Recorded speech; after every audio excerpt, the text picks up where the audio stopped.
Hello and welcome to Dice Punks, a tabletop role-playing podcast where we focus on playing full campaigns in less well-known systems. This week, the Frontispiece Four and their accomplices try to manage the growing chaos of their Goliath headquarters rescue efforts, so let's see if we can end 3 episodes in a row on an explosion.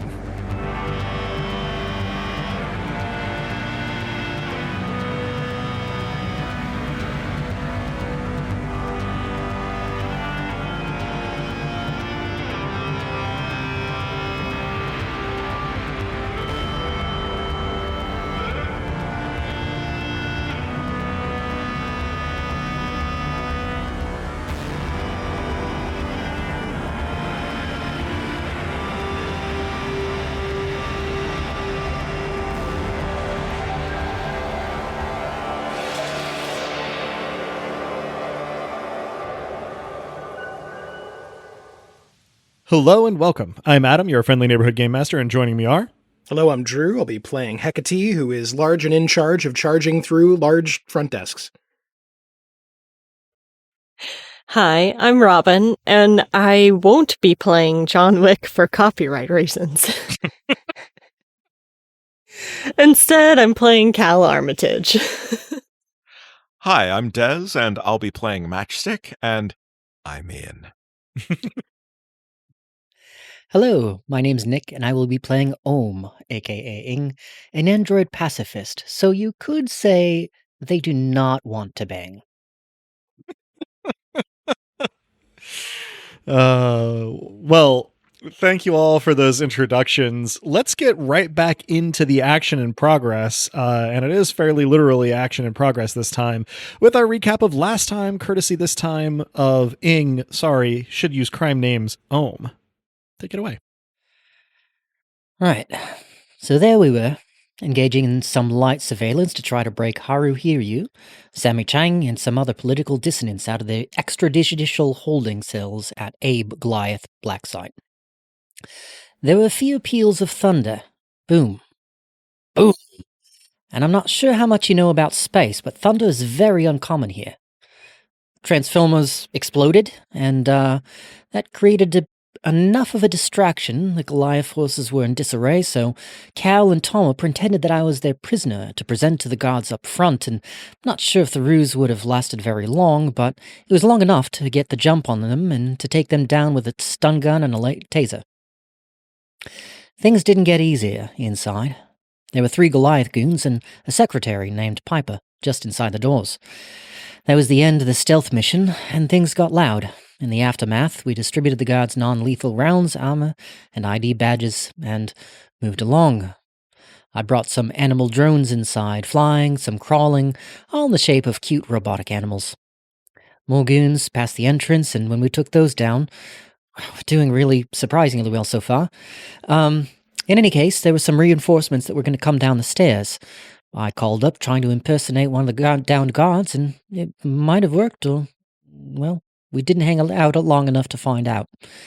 In any case, Matchstick had been working on shutting down communications remotely and shut down the elevator access to anyone but us, so we took that elevator up to the 5th floor. At the top, the firefight continued. All non-lethal rounds so far, but as the tide turned against us, Cal looked to me to ask whether it's time to use live rounds.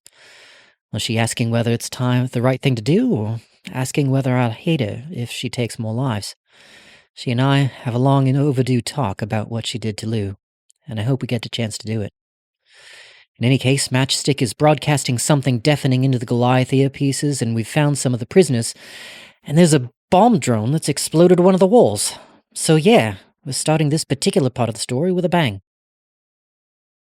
Very well done, and covered, I think, everything quite effectively there. I will lay out, since we're resuming mid-action beat here, there's positioning. You all are right outside the elevator that IT guy and Piper are still in, using the goon from the stairs as sort of a human shield. The hallway goes back a little ways behind you and then dead ends. Front of you, there's a hallway partway down that crosses the one that you're looking down. That's where Cal is taking cover currently, having charged ahead a little bit. And then further down, there is the corner where the hallway turns to the you go outside the narrow end of the building, and that is where the sort of mass of opposition is that you've been trading shots with. About a third of the way from your elevator location to that end of the hallway is where the bomb drone has hit that window, knocking it inward and across the hall into the wall, and causing the two windows on either side to sort of like hang raggedly from their casements. No immediate other activity is forthcoming from through that window, and the alarm that started to go off has been at least silenced, if not necessarily fully deactivated, by Matchstick's sort of quick work with the hacking deck. But the moment of stillness that was occasioned by the surprise of a high velocity, if small, payload explosion there, is, well, wearing off at the point where we resume our action, as it were. So I think that in this particular case, cooler heads are going to prevail, which is going to give essentially our first three actions to Tama, Cal, and Ing. Now, the thing there is that you won't really be able to communicate with each other out loud. You won't be able to use sound for it because nobody can really hear much right now. You have something that is text-based that people will see, you can communicate, but otherwise you're kind of taking it, on your own recognizance here. Cal, since you're the closest to the cluster of enemies at your sort of cross hallway cover there, I'm going to give you the first action here. Your hallway you're in, opens out to the hallway that you were in, shooting down before, and contains 4 offset high security cell doors, and then opens up into the opposite long ways hallway on the other end. So if you want to picture the hallway layout here on the 5th floor as a blocky capital letter A, the hallways trace the 2 long sides of the building and then only one of the short sides, but there is a hallway across the narrow width of it. That's where you are, halfway down. So I can't use audio.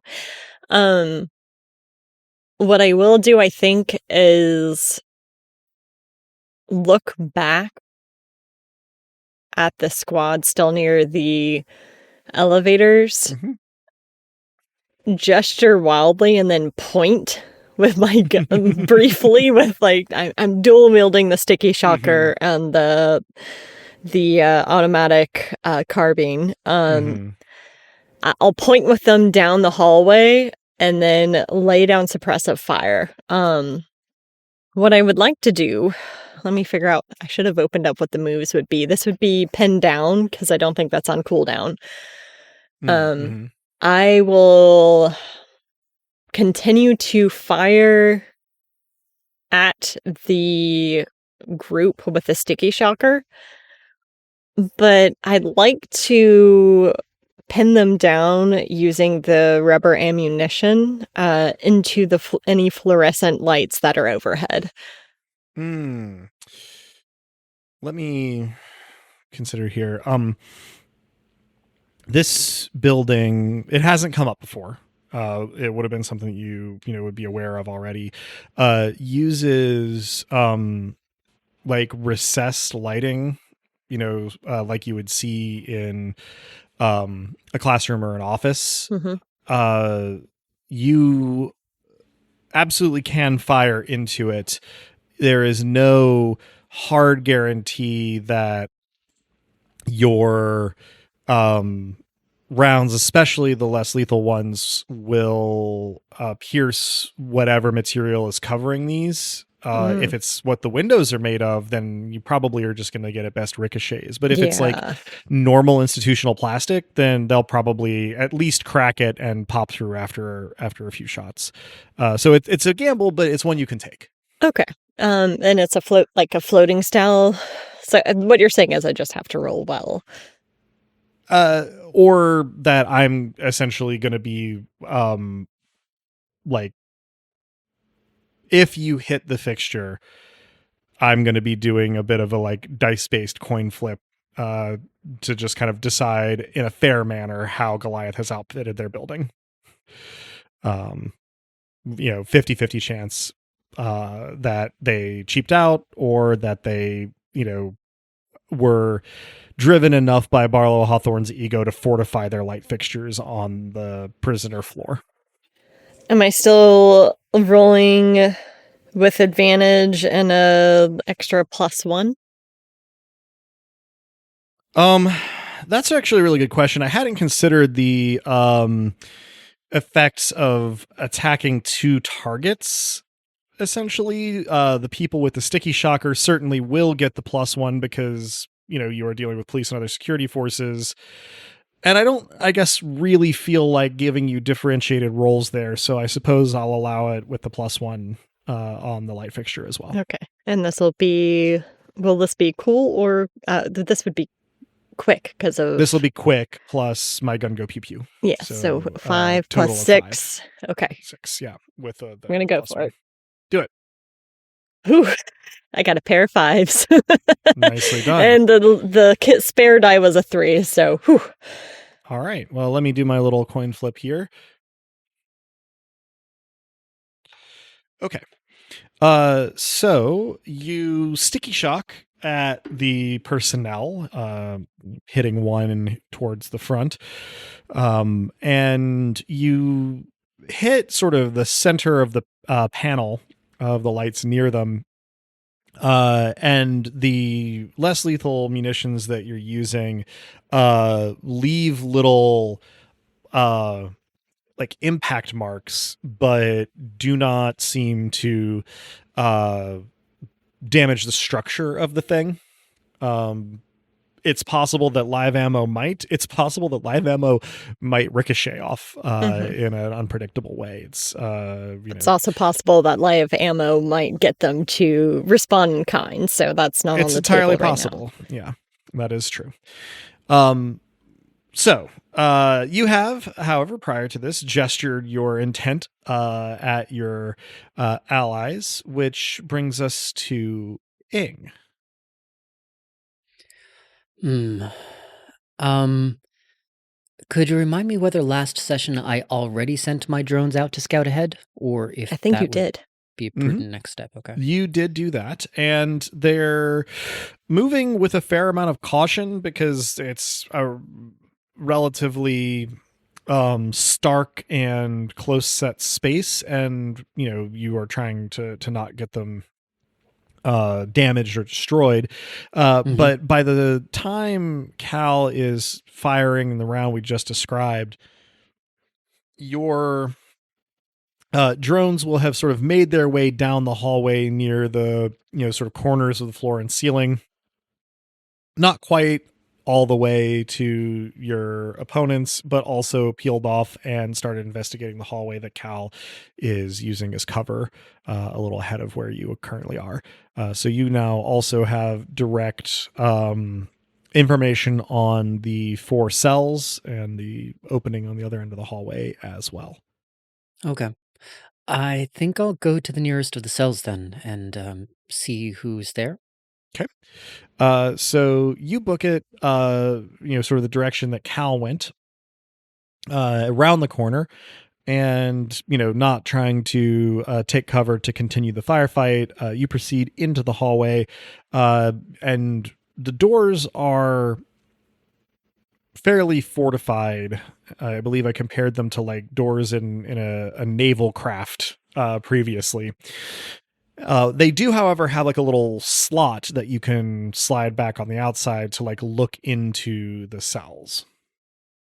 The first one closest to the end of the hallway is unoccupied. The one sort of offset and across the hall from it has a person in it that you do not recognize, a human being with no immediately obvious augments, who is apparently kind of asleep, propped up against the wall in a very bare space, their head sort of tilted to their right, away from the door from that is your vantage point. So all you really can see is that they have like slightly sort of like shaggy dark hair and sort of a medium complexion. They seem to have been dressed in Goliath's own version of like a prison, not onesie, that's a different thing, coverall. Jumpsuit. I think is what jumpsuit. Thank you. Is what I was looking Onesie, for. but for adults. It's a very classic orange long sleeve, long pant romper. It's the onesie to jumpsuit pipeline. Yeah. So in any case, Cursed true. You see this person that you don't immediately recognize.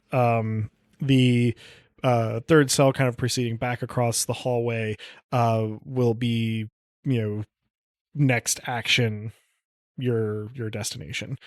You've sort of used as much time traversing all of this as we've got in a turn. Yep, understood. In what I take in visually, do I notice whether there's a locking mechanism that I could trigger? Well, Not there's that I still have time to do so, but definitely a locking mechanism. Its operation is not immediately transparent to you.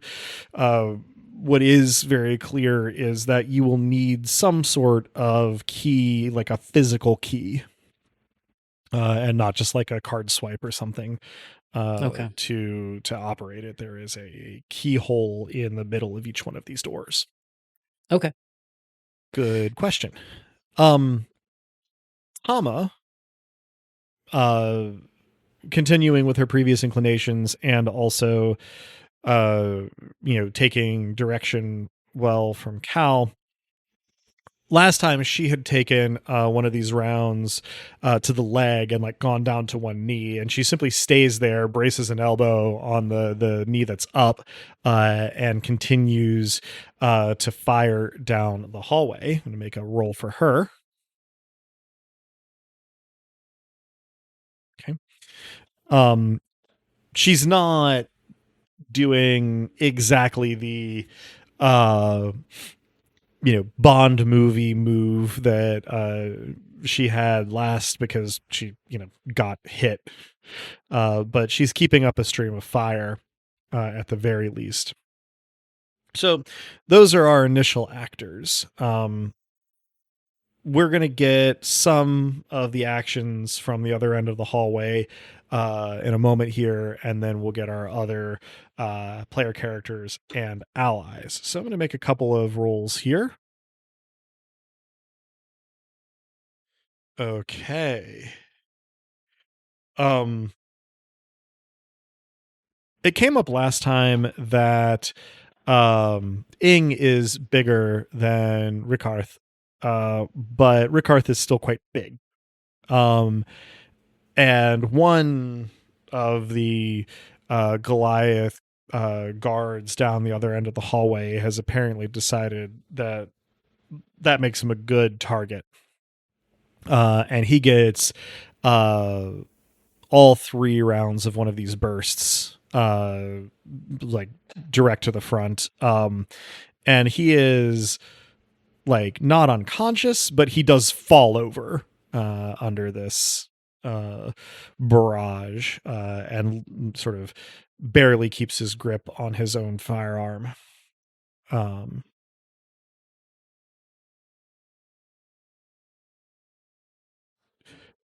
And then Kato, you become the target of another set of shots, but you partially by accident observing what's happening with Rickarth, and partially with presence of mind, basically use your large arm as a bit of mobile cover.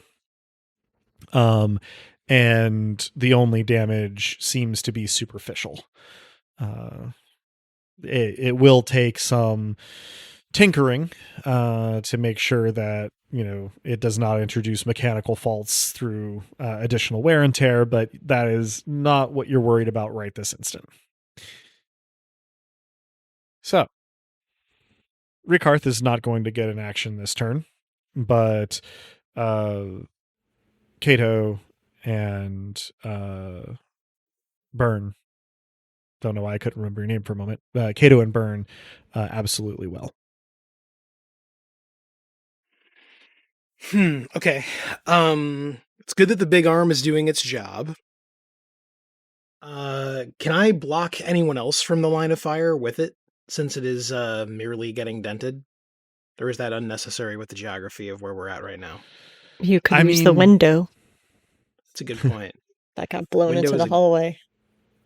It is going to be difficult to use your arm to give anybody else meaningful cover because it is not designed as a tower shield. It is, large and rigid, but it is designed as an arm. It functions well as cover for the upper part of your body when you sort of block with raise it. Yeah, that's a design oversight that maybe will be corrected someday, but not today. I think the window that got knocked out would probably be a better shield if I am just going full, I suppose, Dark Souls 2 great shields kind of build here. Dual wielding shields, spectacular. Yeah. Dual shielding, if you will. Indeed. Yes, perfect. Correct. Remind me though, am I still tangling on the floor, or did my query squirm away officially? This was sort of still going on when we ended last session, I think. Yeah, in order to take actions that take you from the spot where you're at, you're going to need to finish with the guy that you're kind of still entangled with from jumping on him when you came out of the elevator. Mm-hmm. Now, I rolled so well. I can't believe I haven't already finished up this fight. Yeah, well, so he was very sort of disoriented by this explosion a minute ago at the window, and has been kind of trying to disentangle himself from your cybernetic arms. You haven't been able to subdue him, but you've been able to sort of control the fight within limits due to your kind of superior metal musculature. Superior arms. The arms are simply better. Yeah. You're better armed. Having gotten distracted by needing to defend yourself, he's sort of resumed the struggle on relatively even ground. So you get first action here trying to take care of him. Yeah, I think I want to exercise my right to disarm the guy with worse arms. Because I cannot bear him having, I don't know, there was something here, whatever. I want to take his weapon away as best I can, because he doesn't have it in his hand, but he does have it. I'd like to change that. Yeah, so this is going to end up being opposed tough rolls. I don't believe you have anything that's going to be handy to roll in a specialty for grappling. No, it's just a straight +1, I think. Yeah, I think so. All right, well, let me roll against you with his... It's an 8 +1 is 9. Okay. Were they doubles or not? No, they were not. It was a 5 and a 3 +1. Mm-hmm. Well, he also had a non-critical 9, which I think is exactly the result of the last opposed roll that you all had. So you are in a stalemate. He is occupied and unable to flank your friends, but also you are stuck in this grapple currently. We're too evenly matched. We will do this dance forever. Okay. Now, Burn, you have the last action this round, but before we get to it, since I think it's going to be more hacky than fighty, likely, I want to complete Cal's action earlier. Those who were subject to your pinning and we're also taking combat actions, receive another attack from you, if my memory serves here. So if you want to go ahead and roll that, just another gun go pew pew, we can maybe, give you an opportunity to do some more violence. This brings me joy. Oh. Continuing to appreciate being able to roll with advantage because one of those was a 2, but my overall roll is a 6 and a 4, so 10 plus 6, I think, is 16. Yeah. Trying to keep track of all of these guys' little health trackers in my head is proving a relative challenge, but I didn't think to start writing them down. So I'm sure Cal and Tama absolutely lighting them up is not helping. Yeah, well, it's just a lot of people and a lot of rounds. So I think I'm going to rule that, you manage to send at least like 2 of them. You can't easily tell if it's down or just backward, but because they sort of stagger and are pulled back by fresher folks behind them, though this does indicate a worrying trend of your opponents at that end of the hallway getting more organized, less taken by surprise, less stunned. They're starting to get their act together. So Rip. Burn. I probably gesture for Ing to speed it up. I guess I leave it to Nick whether or not, as Ing, you see this gesture, or if you are distracted by the task at hand. I will see the gesture out of the corner of my eye. Sure. And I will do my best to hurry it up. I will rule that the eye you see it out of the corner of is one of the flying drone's eyes. There we go. Burn. Good eye. Your long awaited turn here. I will go ahead and throw in there. You have, as sort of a reaction, managed to silence the siren part of the alarm that started going off with the explosion, but whether or not there is like also a signal still going bears investigation. You also last time accessed the building's cameras. And Yes. we established that while there were none on the 5th floor, there were cameras elsewhere in the building, not total coverage, but, places where it would seem that valuable or sensitive objects or people are, and then, main support points of entry and exit, none in the stairwells. So you are the first person to be aware in a specific way rather than a presumptive way of Goliath personnel on floors 2, 3, and 4 heading for the stairwells. Okay. Is there any way to lock down access to the stairwells? They are card reader doors. I would like to deactivate everyone's authority to access those doors, except us. So go ahead and give me hacking and ghosting rolls. It's a new session and all. That is an 8 becomes a 16. Mm-hmm. And then a different type of 8 becomes a different type of 16. Fair enough. Neither critical. Okay. Numbers are fun. The sort of reaction time you have here is pretty good, carrying over from last time, and your accessing of the cameras, rule that this is not an action confined to just the handful of seconds you've got in the course of this turn. And so you are able to disable the card readers on the stairwell entire.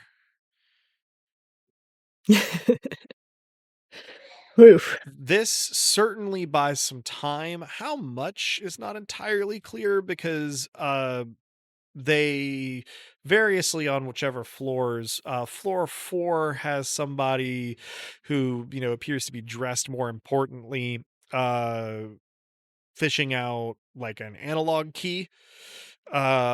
And floors 2 and 3 have people beginning to work on forcing the doors.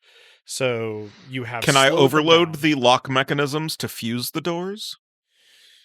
I am going to use a roll of fate here to see if it's designed in such a way that will be viable.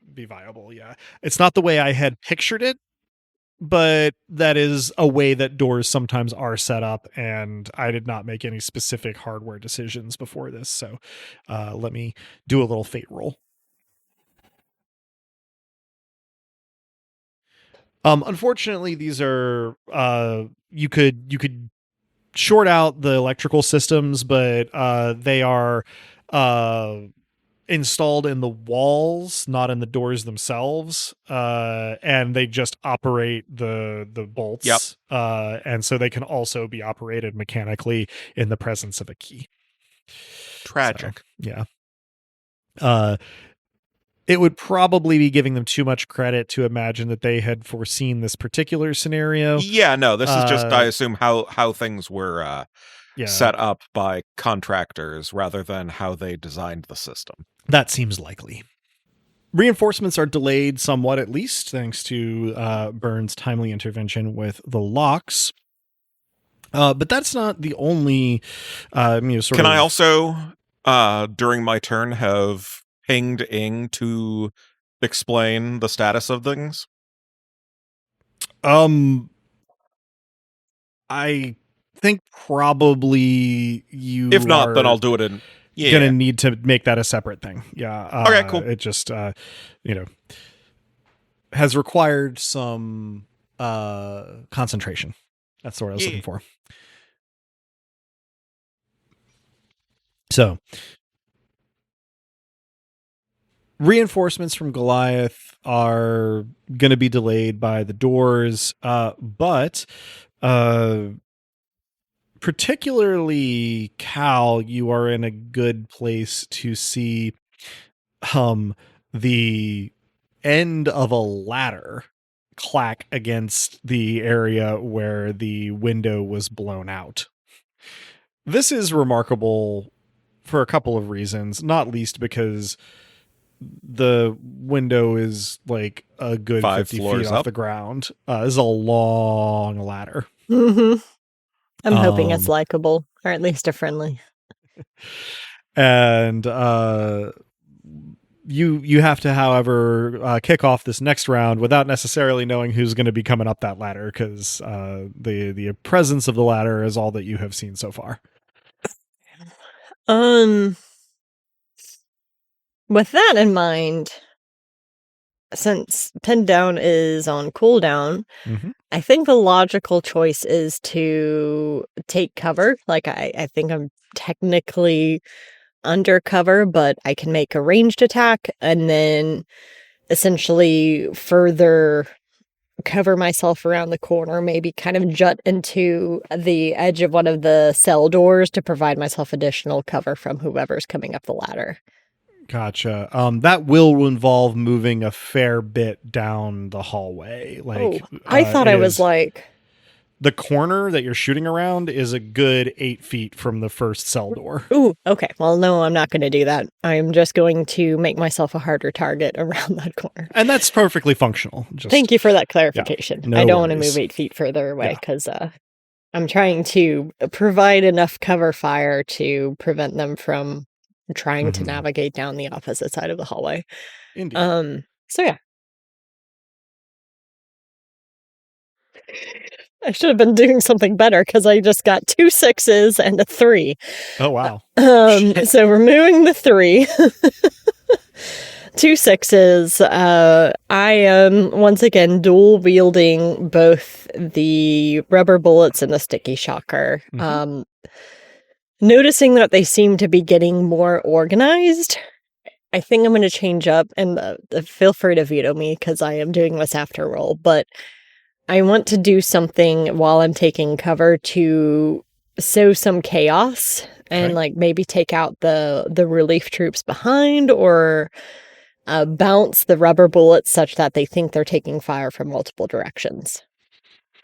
I think the first option is more doable. The evidence that you have of shooting at the light fixture is that the less lethal rounds you're using don't ricochet well. Which is weird, because that's what rubber bullets are supposed to do. I mean, yeah, it is. But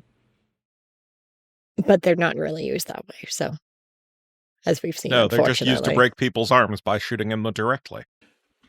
It's not like the rubber bullets fail to bounce. It's that they lose, like, a lot of velocity and like the cohesion of their arc. Got it. Yeah, that's not what I want this time. So I think your first option of attempting to, sort of like do a little bit of marksmanship towards the, for lack of a better term, backlines here works better, especially with the role that you've got, because you can do maximum marksmanship with double sixes. And so, using the burst fire on the carbine and the slower firing pattern of the sticky shocker, you are able to unfreshen some of their fresher personnel fairly effectively. In a way that's even just noticeable down the hall with your allies here in just a moment. And then, of course, you are ensconced as well as is possible in the circumstances in cover, which is a lot of cover from the direction of the folks you're shooting at. Call me the anti-Mentos. Do you fizz when you're taken out of water? I'm just the unfresh maker. You're fresh and full of revenge. So. I'm sorry, Adam. Ing. Yeah. You're at that second cell door. I indicated that you could move to the third one, this round now that we're in it, but you are not obliged to if you are attempting to reconnoiter the door mechanisms or signal the occupant or anything else that you might be interested in doing. Take it away. Yeah, no, I think that I'm just going to try to move to the third door as quickly as possible. I will say, I guess in the fog of war, it only occurs to me now, if there's a way that I can take a picture or a video of the people that are here, if we don't manage to free them, at least we can document who's at this black site. Sure. I mean, that's easier for you as an android than it would be for, a baseline, organic eyeball to do, as you can just sort of opt to clip and save, recorded information as you take it. And you move to the third door. This cell is also empty and not needing to linger. If you would like to look at the fourth one as well, you may. Yeah, I'll move on. And I think that it would make sense and not be too metagamey for me to call out to my companions, looks like it's a manual lock. I don't know how to get them out. It is. Haven't found her use so far. Somewhat doubtful that they'll be able to hear you still. It's only been, a short interval. Ping me. I mean, yeah, you can use not calling out to communicate more easily than most, even. You can, in fact, text me from your head, no? I believe. I don't think that I've got an integrated head texter. Earlier in the story, I had been using a phone, I think. Yeah. I believe we have made reference to you having the ability to use an overlay with your drones, but I don't recall if we've used that overlay for inter-party communications. I'd have to check the tapes, so to speak. If there were a way for me to ping Burn, I sure would, but I'm not sure where that stands. I feel like it makes sense for you to be able to, even if it is not, typical use that we've seen before. So yeah, you can send word to Burn specifically. Okay. Yep. Sounds good. Or the group, if that's, just as easy. But yeah, I move on to the 4th. Also empty. Now there is the other hallway that goes across the narrow width of the building. It's the one where the folks your friends have been shooting at are. Mm-hmm. Okay. I recall 8 cells from last time. There were 4 in this 4 hallway. on one side. Oh, and 4 then on the other. Okay, got it. And that's where the other people are. My recollection, and I will correct this if wrong, was that there were 4 on this hallway, 2 on each side, offset. That accords with my recollection. Okay. So if you're wrong, then we're wrong. Mm-hmm. Okay. Yeah, you've also listened to it more recently than I am. Right. And so that then suggests that if they follow this pattern, there will be 2 more in the other hallway that's more heavily guarded for a total of 6. Okay. 6 cells. If I said differently last time, then I will square the circle as necessary in the future. Sounds good. All right. So we come to Tama, who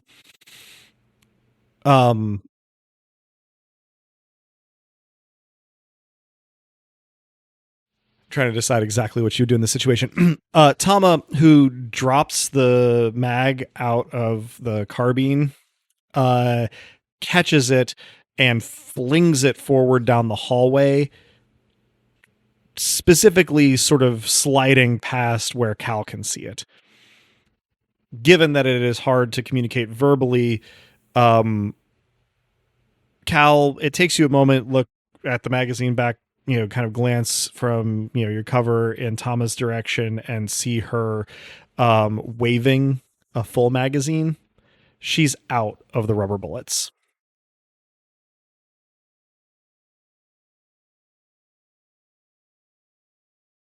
So her move this turn is, having done that, she sort of heaves herself to her feet and does a fun little sort of combat pirouette move.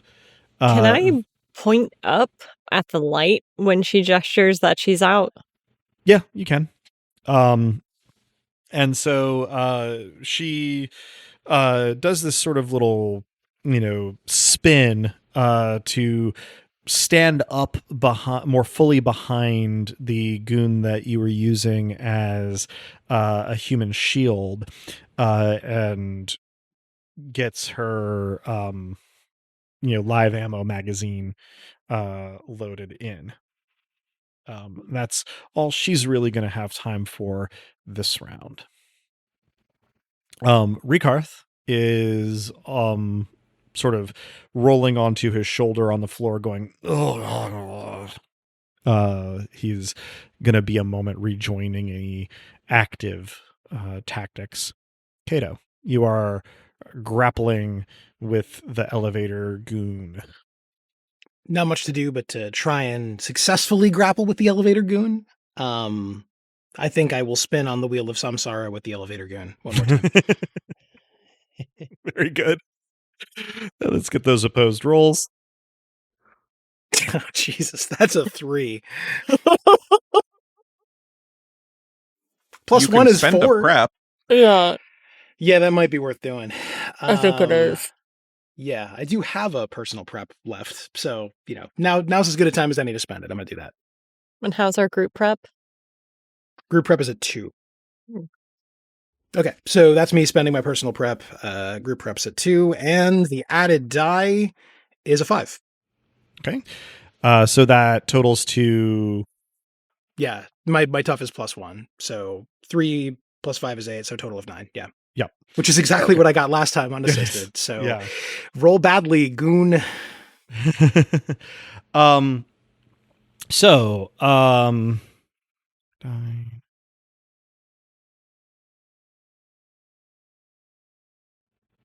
okay, so he has rolled well enough to exceed your roll, but not well enough to damage you in doing so. So you don't need to mark harm here. That said, he does manage to essentially, you and he have been sort of like struggling kind of against the window or the wall across the hall from it by turns. And he manages to sort of twist your struggle so that the two of you kind of like fall into the elevator with you on the bottom. So again, no damage taken, but a sort of disadvantageous position for you. Okay. Only pride is wounded. Understood. We get where is all of this relative to me? My understanding is that you had mostly stayed in the elevator. Okay. So this is probably within a few feet of you. Okay. I might even say hello. So the folks down the hall are not in the best of situations here. But rather than focusing on returning fire, they have a couple folks who are kind of trying to do suppressing fire, but everyone else is attempting to, essentially make good on their organization. Get folks that need attention out of the front lines, and somebody is distributing riot shields. Which have not yet been brought to bear, but will be shortly. Now, Burn, you had wanted to ping-ing? Yes. Ping. Ping. So you alert Ing to the status of the floors below. Anything else you wish to convey?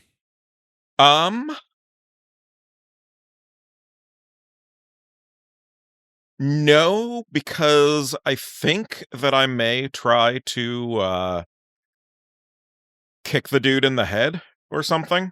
All right. Yeah. You can roll a melee attack for that. No problem. So this is going to be 2d6 plus tough, and I think that's going to be it. Going to reflexively spend a prep to boost it. All right. So 3d6. That may not have been necessary because I rolled a 10, so I rolled a total of 13 plus whatever my tough is. All right. So if I'm not mistaken, your tough is plus 0, so it's just the 13. That of itself is sufficient to kick this guy in or very near to the temple as he sort of crashes to the elevator floor there with Kato. And his head rocks, and he doesn't, immediately like snap out of a light or anything, but he isn't gonna shrug it off either.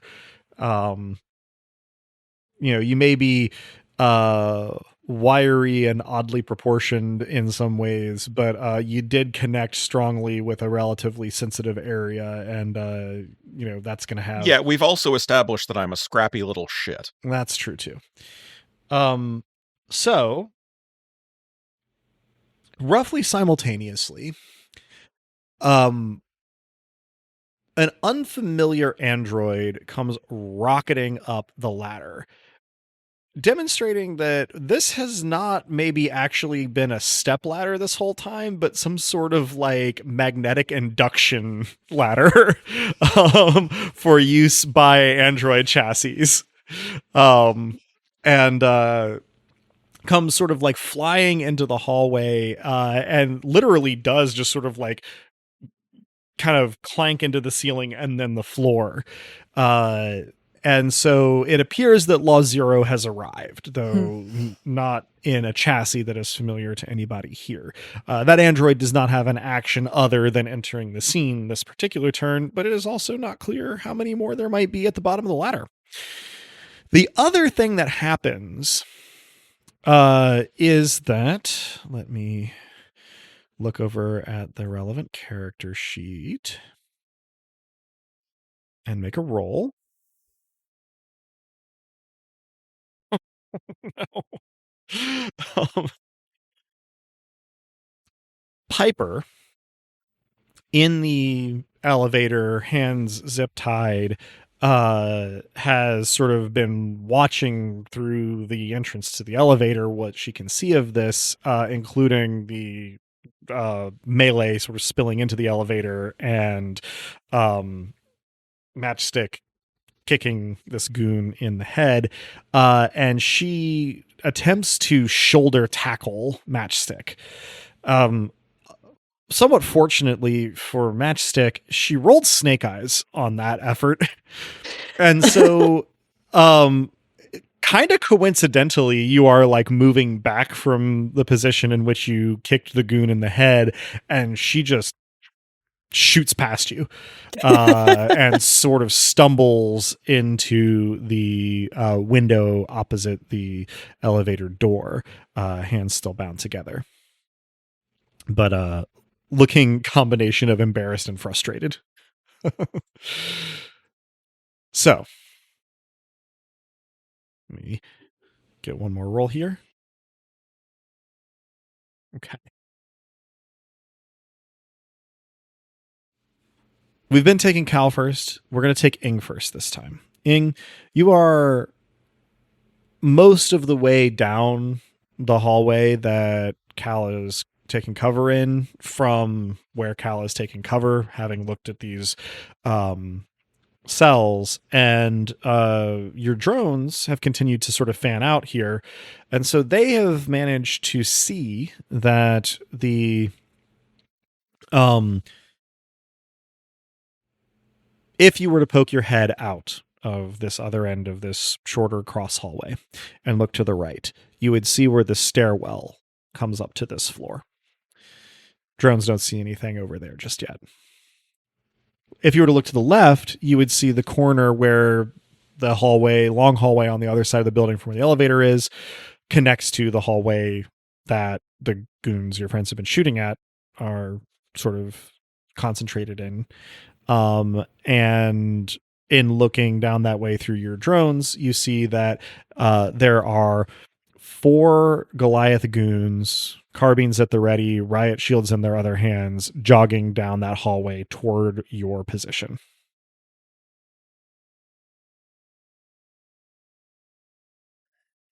And that's towards Cal's position? So Cal is on the other end of the short hallway. If you picture this as a rectangle, you guys started at the bottom of one side, and you and Cal are in a hallway that is crossing the middle of that rectangle to the other side, the other long side. You are now looking and seeing those people coming towards you down the long side that doesn't have the elevator in it. I know that's all abstract, but so to recap, where you are sort of positioned in, you have, the dead end with the stairwell off to, the right of where this hallway connects to the other side from the elevator. And then to your left, you can see that there are 4, armed, defended, and organized Goliath goons, sort of advancing with caution towards your position. And you said that they've got riot shields too? Riot shields as well as those carbines you've been dealing with. Okay. So even though I think I took one of the carbines with the rubber bullets, it doesn't sound like that's going to do anything against a riot shield. So Not unless you have very impeccable marksmanship. Not anymore. Yeah. Stupid patch. Took an arrow to the knee. I shot too many people in the knee. There you go. I put too many arrows in too many knees. But these arrows were shaped like bullets. What is a bullet if not a very, economically shaped arrow? What is a head if not an especially important knee? I did not find my own joke that funny. I just choked on air for no good Totally reason. Fine. Totally Let it be on the record. So, what, if any, action are you going to take there, Ing? Let's see. I'm trying to decide whether this is best described as distract or pinned down, but I would like to randomly spray bullets around the corner and run back to join my friends.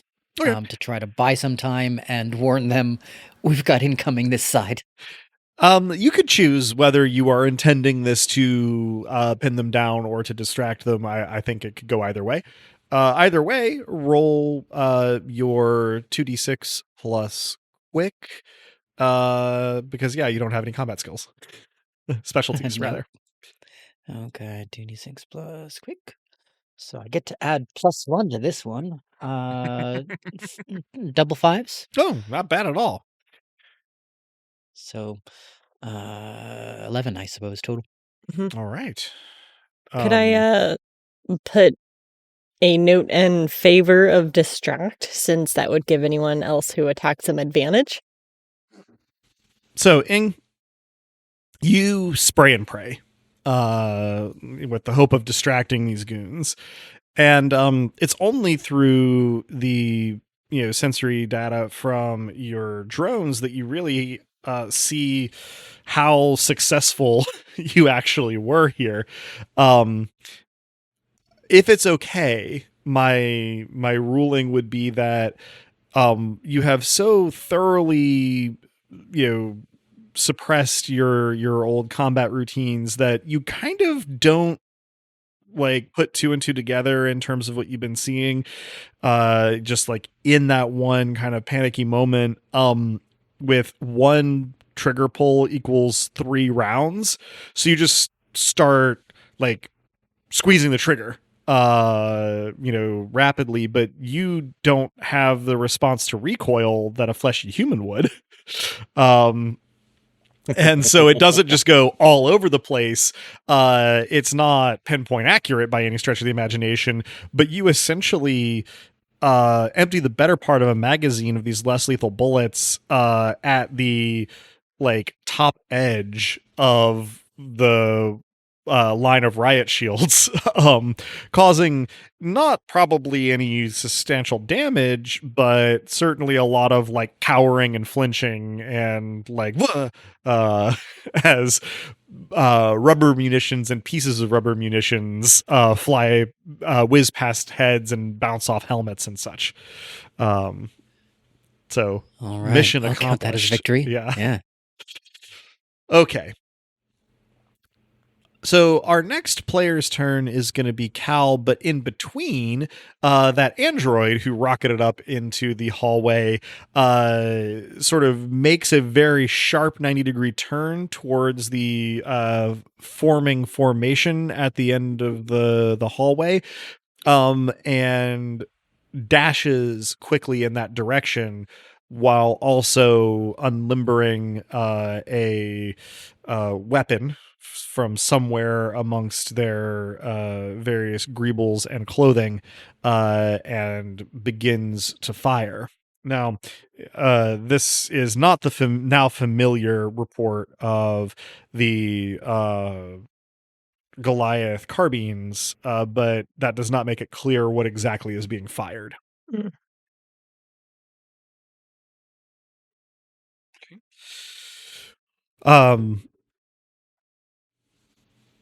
There is very little information other than the resumption of some chaos at that end of the hallway in response. Another unfamiliar android chassis, this one with some sort of vaguely avian sort of aesthetic details. Still overwhelmingly humanoid, but with the suggestion of like a crest of plumage and a little bit of a point to the shape of the head, and very sort of like thin legs and splayed feet, comes a little more gracefully up this ladder rail thing, and sort of slides to a halt in the hallway. That being their action. Cal, your turn. So imagine Ing went kind of sprinting back past me after the sudden report of gunfire in that direction. I think I know that people are attempting to pincer. So I am attempting to essentially run down the hallway and then pin these folks down. Okay. And as I run past Ing like a ship in the night, I'm going to say, Tama's out. Making sure I enunciate the words extra so that my mouth is visible, saying the words more so than expecting the words to carry. Well, and Ing has a better chance of collecting the auditory data, but it is a noisy and chaotic environment, so that's probably a good decision all the same. I also shout rubber bullets after, like, kind of like Doppler effect. Tom is out, and then rubber bullets as a hind thought as I pass by. Sure. So yeah, you dash to the other end there where Ing just was, and sort of in a glance take in the folks that he was firing at, and then you can make your pin down roll. And at this, were they successfully distracted? Yes, they okay. Were. How does advantage stack? So in this case, it's coming from your talent and from the move. So there are systems in which double advantage would accrue into like just an extra die. This is not one of them. You will roll 4 dice and keep the highest 2. Okay, perfect. And then add your bonus to it. Okay. Well, I'm glad I had double advantage because there was a 2 and a 1, but I rolled a 5 and a 2 as my highest dice, plus 6 is 13. Okay, so all right, so the riot shields make it hard to sort of do the like to be effective in firing on like a cluster like it was on the other side of the hallway. But with that roll, it's good enough that you can sort of pinpoint, the shield that has been sort of like allowed most out of place, and essentially aim to the open side of it and just kind of, pour, fire in there. And the, line of 4 goons starts to fall apart as the guy whose shield was out of place and the guy next to him, start reacting to being pelted with rubber bullets. So at the very least, you have, but you and Ing, between the two of you, have slowed them down and disorganized them some. That brings us, in my recollection here, to Tama, who has loaded the magazine of live ammo, and takes aim at the light fixture above the other end of the hallway.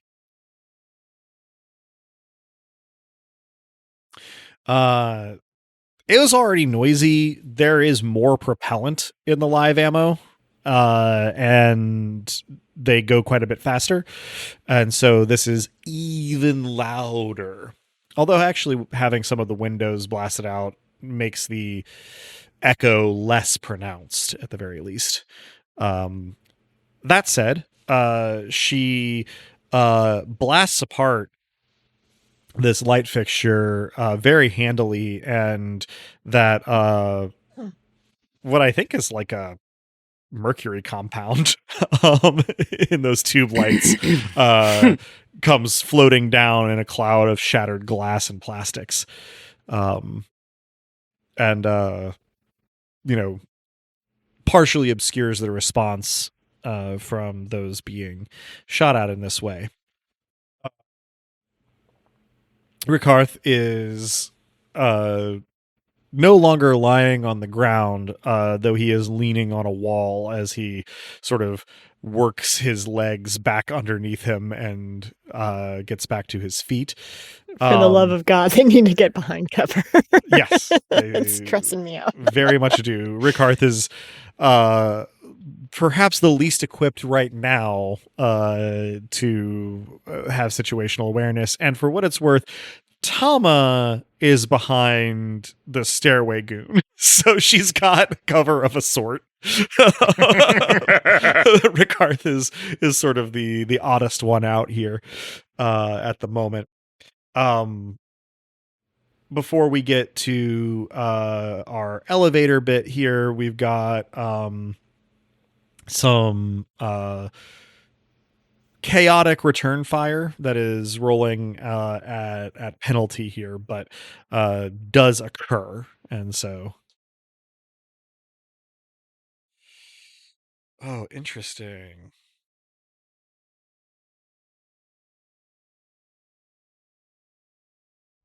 Oh, right. It's hard to tell for those of you who have eyes on it what exactly is the result here, but the targets have now become the androids that Tama was firing over the heads of a moment ago, racing down the hallway.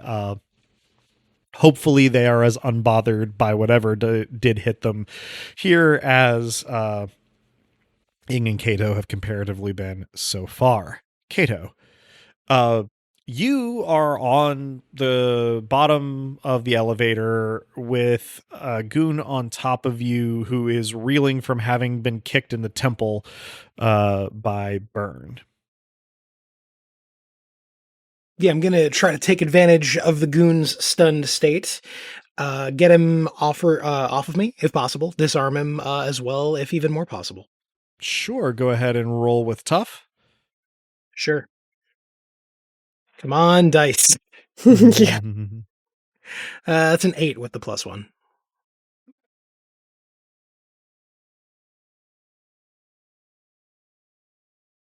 Arithmetic suddenly became very hard, but you do manage to actually kind of like toss him off from the top of you and free of his grapple. You are able to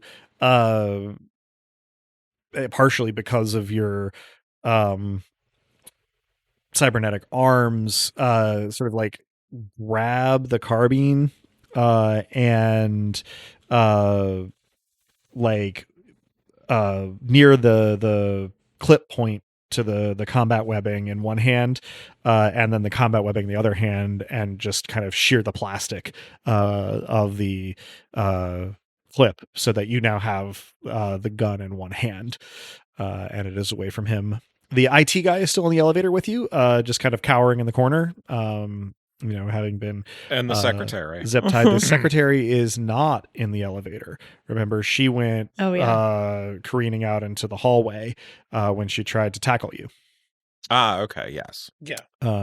So she is getting her feet under her and trying to catch her balance without really being able to use her hands very well. Burn, cool. Your turn.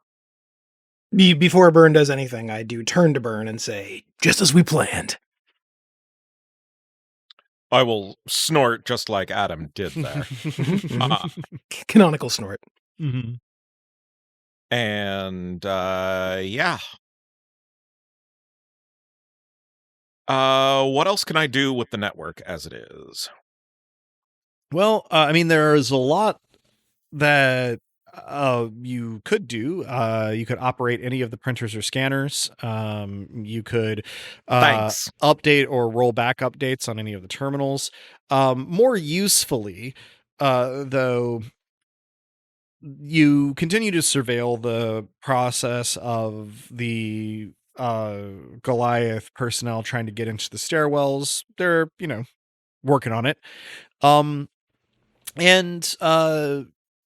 you can track down the alarm functions if you're interested in trying to sort of choke off any outgoing or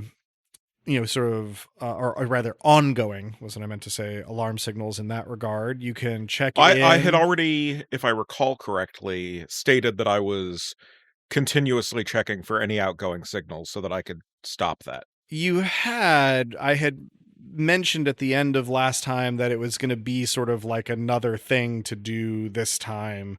I mentioned at the beginning of this time too, that it would be another thing to do if you wanted to check that alarm. You may very well have already taken care of it by alerting, I think it was Allie last time to look at the outgoing, but you haven't had any communication. So that would be another thing you could do, is communicate with your helpers on the outside. And I was also going to mention, you could start to go poking around in the file systems you have access to here. We ascertained last time that there were no floor plans, but if there's particular information you want to see if you can find, you do have broad access to storage on machines on this intranet.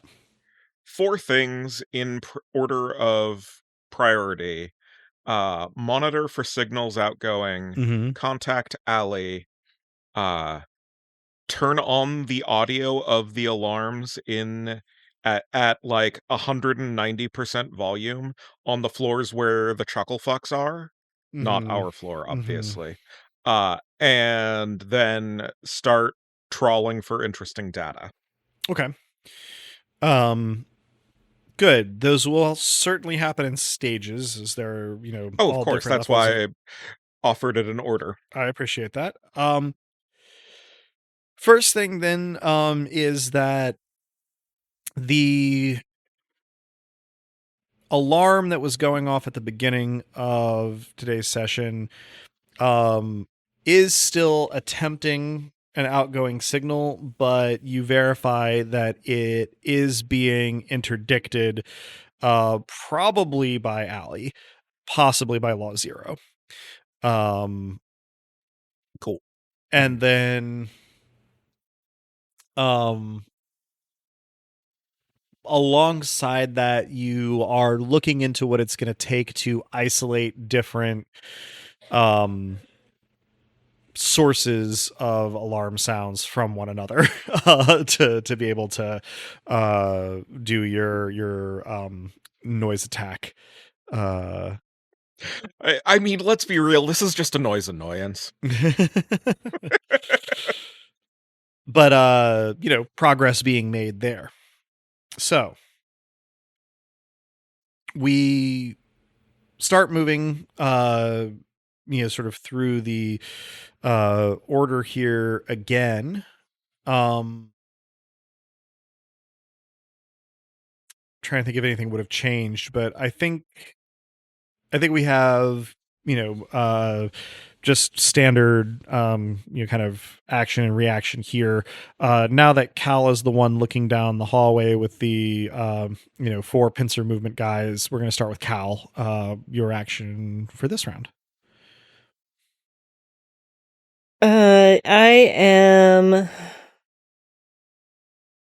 Would flush out be relevant to their riot shields?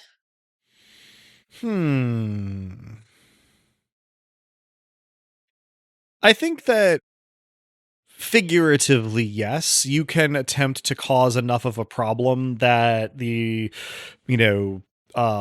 operation of them becomes, difficult or ineffective. Yeah. So I am going to, my move will be flush out. Yeah.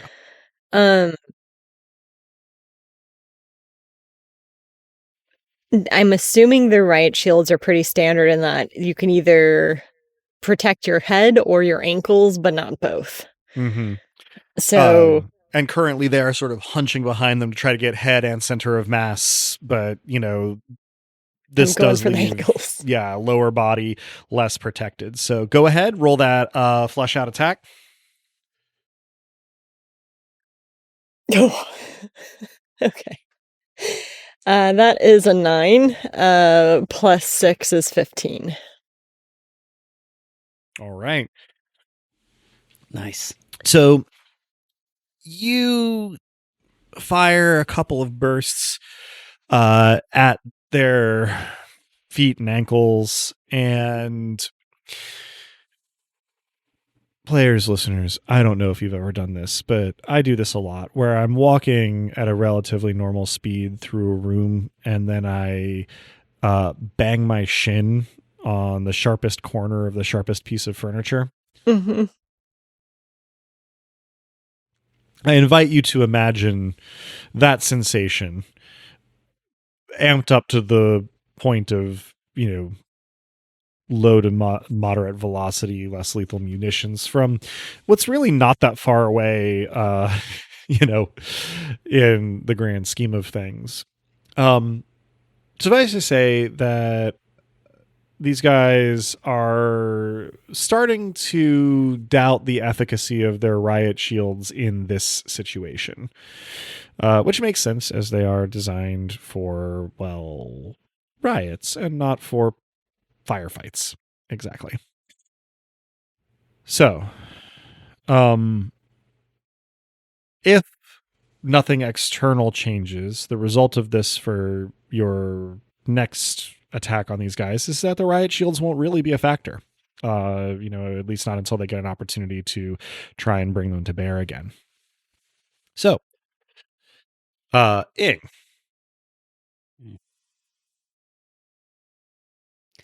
I still have some rubber bullets left in the magazine? Yes, you do. I'd like to. I am assuming that Tama is a better fighter than me, and I would like to offer Tama my carbine. Okay. In the hopes that it will spare some lives. Good deal. So you are going to exit the cross hallway and kind of backtrack toward the elevator a little bit to get close to Tama. Yeah, Cal and I kind of switched places, right? I just want to make sure that you were running out of the hallway cover to be able to, do this. Yeah. Yeah. You are able to relatively quickly get up close to Tama and successfully indicate, like a gun swap here. And she gives you one sort of sharp nod and carefully, but quickly hands you the gun that is now loaded with live ammunition and takes the one from you that has the less lethal ammunition in it, and quickly taps on the magazine and kind of points. My recollection is that each of us that got one of these weapons also got the ammo reserve from the person whose weapon you were taking. So she seems to be asking for the other magazines of less lethal ammunition that you might have. Yeah. I hand that over, and I guess I've got a live ammo gun now. Congratulations.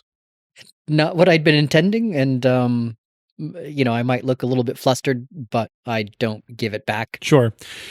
And I feel comfortable. I feel comfortable ruling that you probably wouldn't have taken the extra live ammo magazines that the guy whose gun you got were carrying. So you have no extra ammo. You just have the gun with the live ammo in it, and then that's the extent of your armament at the moment. The upshot is that you have now handed an extra 4 magazines of less lethal ammo to Tama, plus what's still in the weapon that you gave her. So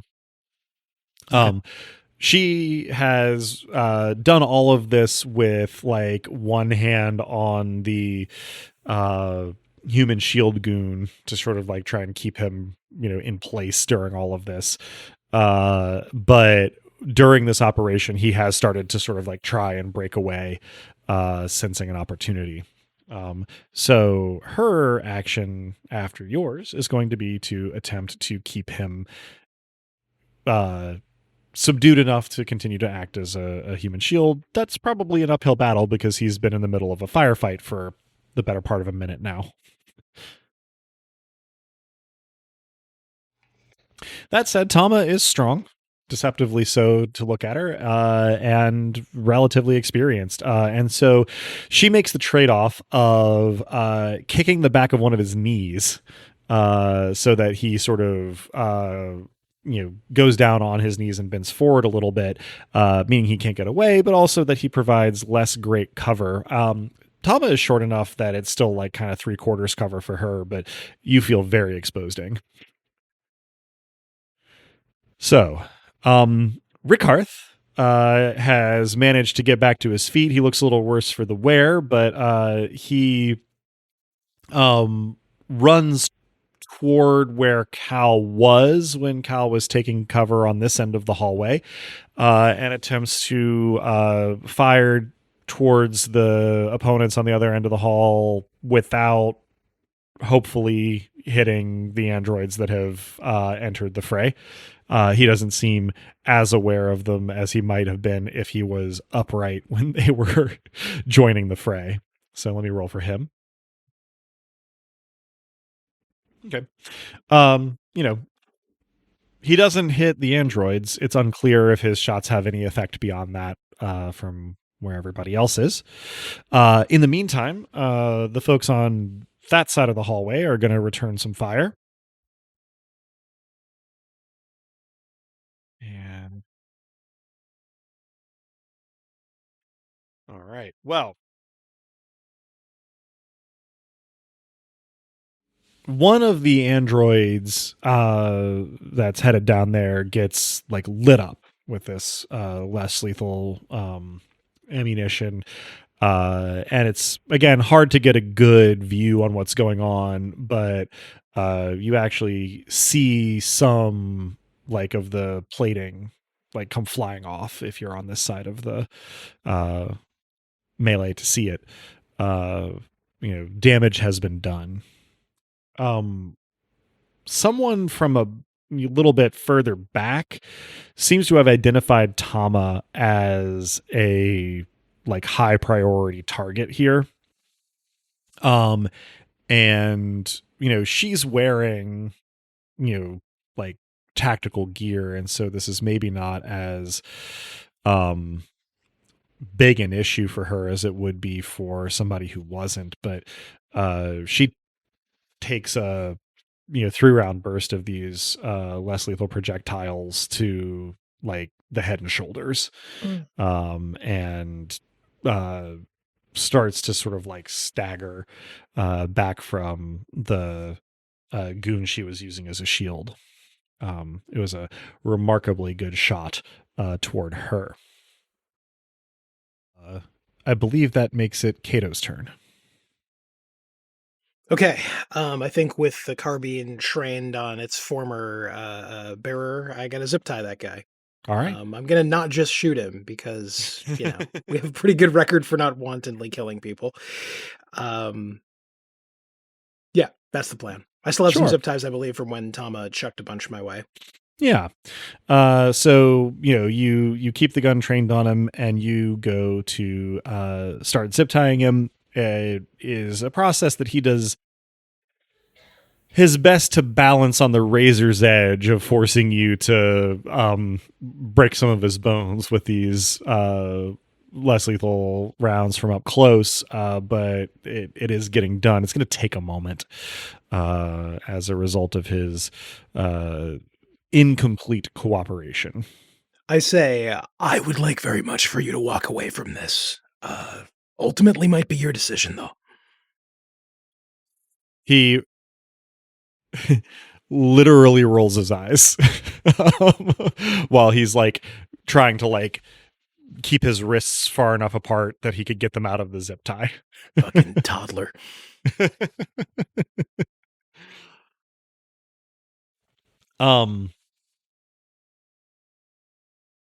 In the hallway, Piper has regained her like balance enough to take off running.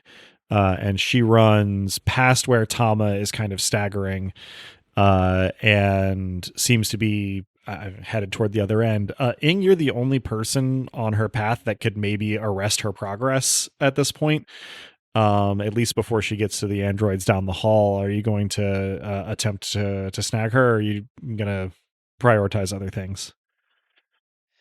Snag the... Sorry, there's Secretary. a Goliath guard. Oh, secretary, yeah.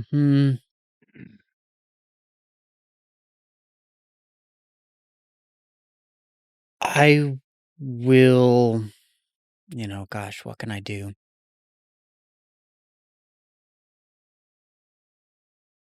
I think I'll prioritize other things. We don't really need her as a hostage.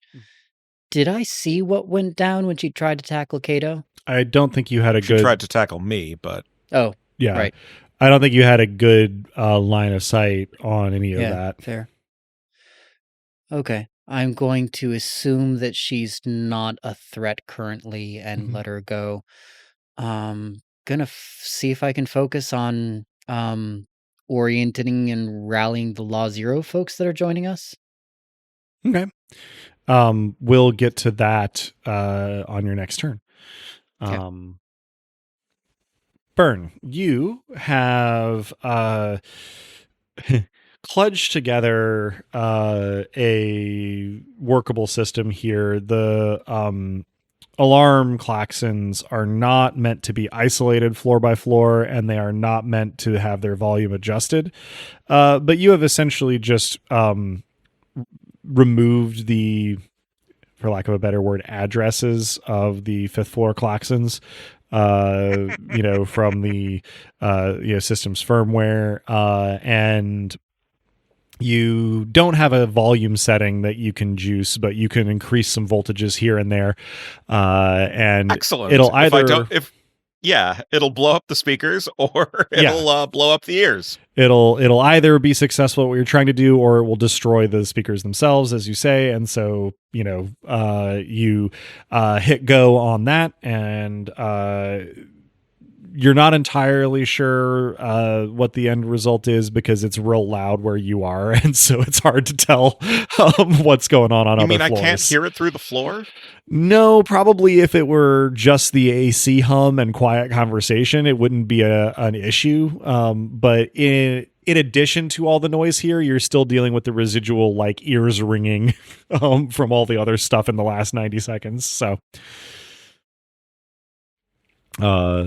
you'll have to guess for a little while longer how that panned out.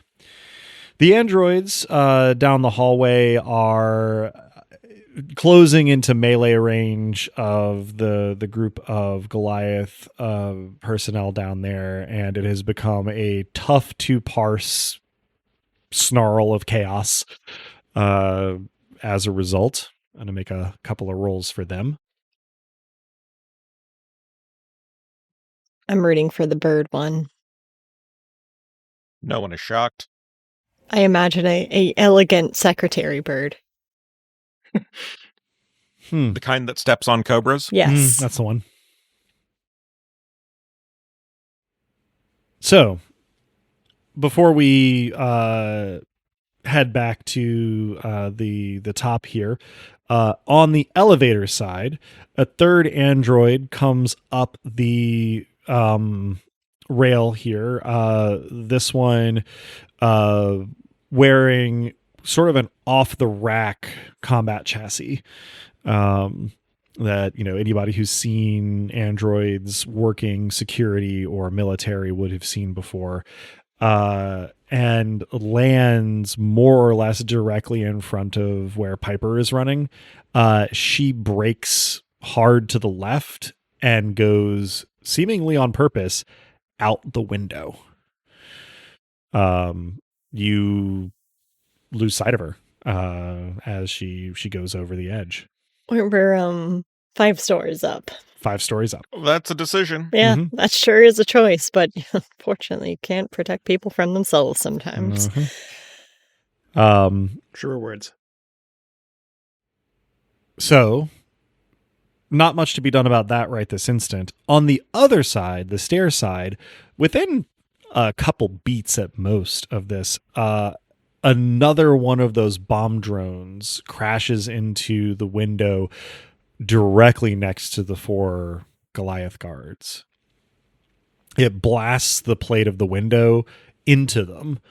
And the one the one closest to the window, you're not sure, Cal, if he's going to be at all okay.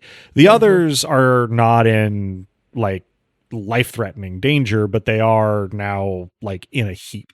They are window squished. They've been at the very least knocked into a pile. They were mine next turn, damn it. Well, spared me the action. Yeah. Fortunately / unfortunately, as it comes to your turn, they have been, at the very least for now, pretty neutralized. I am naturally going to ensure that they are fully neutralized. So I don't know how much luxury I have because there's not currently, to my knowledge, anyone on this side of the hallway, right? It is you and these 4 guys, and that's it currently. Some of Ing's drones. Yeah. I may... So... Are they neutralized enough for me to disarm and take their mags? Yep. Okay, sweet. So... I'm going to give you several actions, and I'll let you decide how much time it will take. I will disarm and take their mags. I will do a quick zip tie of them, and then I want to take one of their carbine rifles and use it to block the stairs. So prevent the stairway door. I don't know if it's a double door or single door, but whatever. Sure. It is a single door. It's not going to be extra specially easy to bar from this side. I was for sure picturing these as not really having like any large brackets or loops on them, but if you have a specific method, you can let me know in mind. So I think what I may do then is effectively use 2 of the riot shields, since I imagine due to egress laws it would open outwards. Is that what I'm hearing? That's how I'm picturing it, yeah. How wide is the hallway?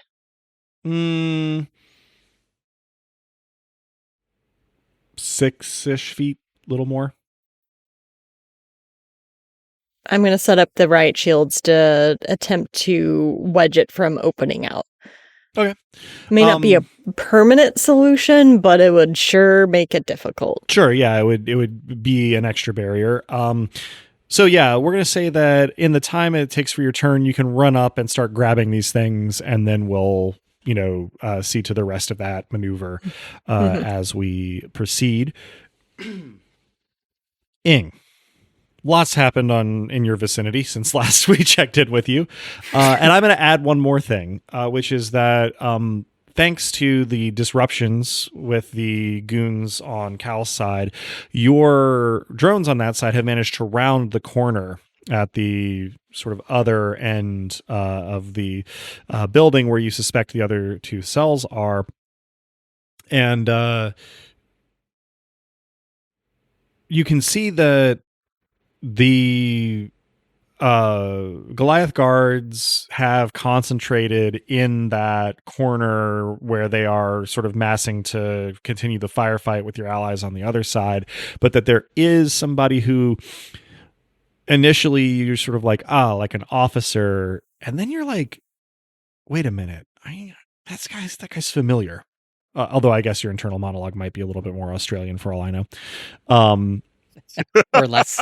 or less. It could be less. I don't claim to know, but he's sort of standing, fully in the hallway out of the line of fire and sort of like barking orders, and holding what seems to be like a machine pistol, sort of at rest in one hand. You do see the other two cell doors, though the drones don't have any insight into what's in them yet. So you get some reconnaissance on what's going on the other end of the building. Okay. I'd like to, if I can do so quickly, I'd like to take a screenshot of that, send it to the group, and if I've got a mobile pad of some sort that I use to control the drones, then I'd also like to kind of share that reconnaissance with Law Zero as they arrive. Yeah, you could be working on that. And suggest that, hey, here's the situation. Let's double up on Cal's side and push down the hallway.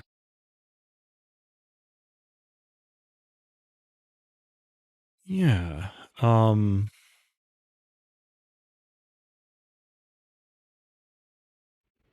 mean, unless that's tactically stupid. No, I was think it's sound. Just considering. Communications communicated. Let's see. Go ahead.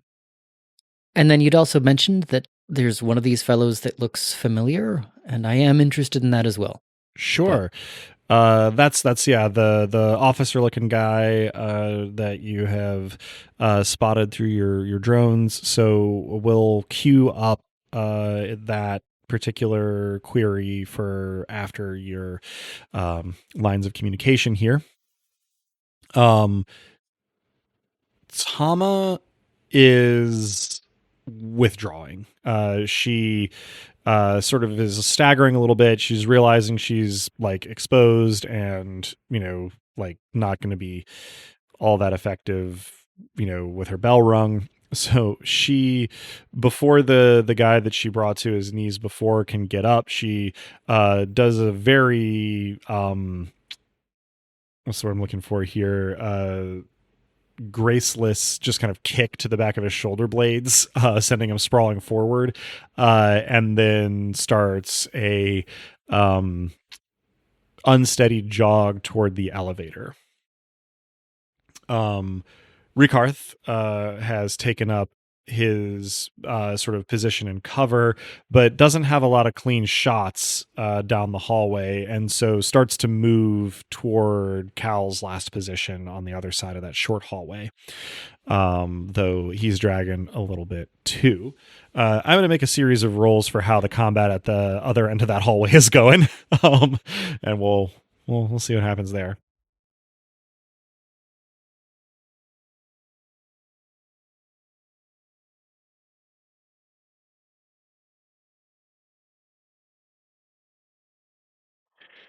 All right. Well, it remains confusing to look at from the outside, but I know how it's going. I believe that's going to bring us back around to Kato, having finished zip tying the grapple goon.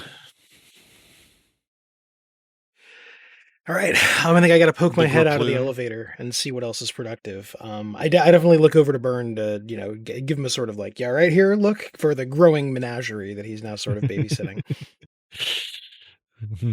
I'll just, yeah. Distractedly. Yeah. Yeah, extremely. Got other stuff going on. Okay. Yeah, I mean, if everyone in here is secure and not a threat, I think I leave the elevator. So I guess if I were to poke my head out of the elevator, groundhoggishly, what would I see?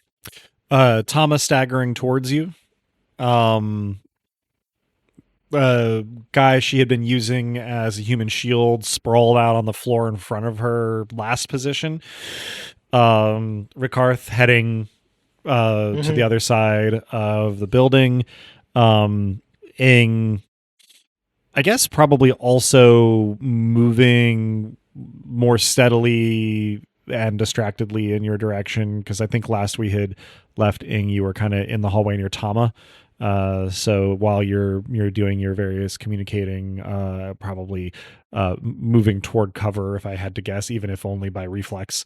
And then, yeah, you would see at the end of the hallway there, opposite of where you guys came in, a difficult to discern confrontation between 3 androids and the Goliath goons that were down there. You'd also, of course, see the blown out windows, the end of the like magnet rail ladder that the Law Zero androids were using. You would not see Piper anywhere. And I guess you'd also see the light fixture down at the end of the hallway where the combat is taking place, sort of blown out by Tama's live fire earlier. Yeah, no, I think I noticed Tama staggering and say, "Holy shit, can I help?" She just kind of looks at you and goes, "God, my bell rung. I need to sit," and then sort of starts to go sideways, and you kind of catch her and guide her into the elevator. Yeah, I definitely do that. I say, "All right, yeah. Can I tell whether she's concussed?" Clearly. Yeah. Okay, so I'm going to make sure she doesn't go to sleep in a way that could be permanent, and focus on that for the moment. Mm-hmm. We do have party favors. We do. Yeah. True. True. I think I would like for me to be better at navigating the information that I have in front of me.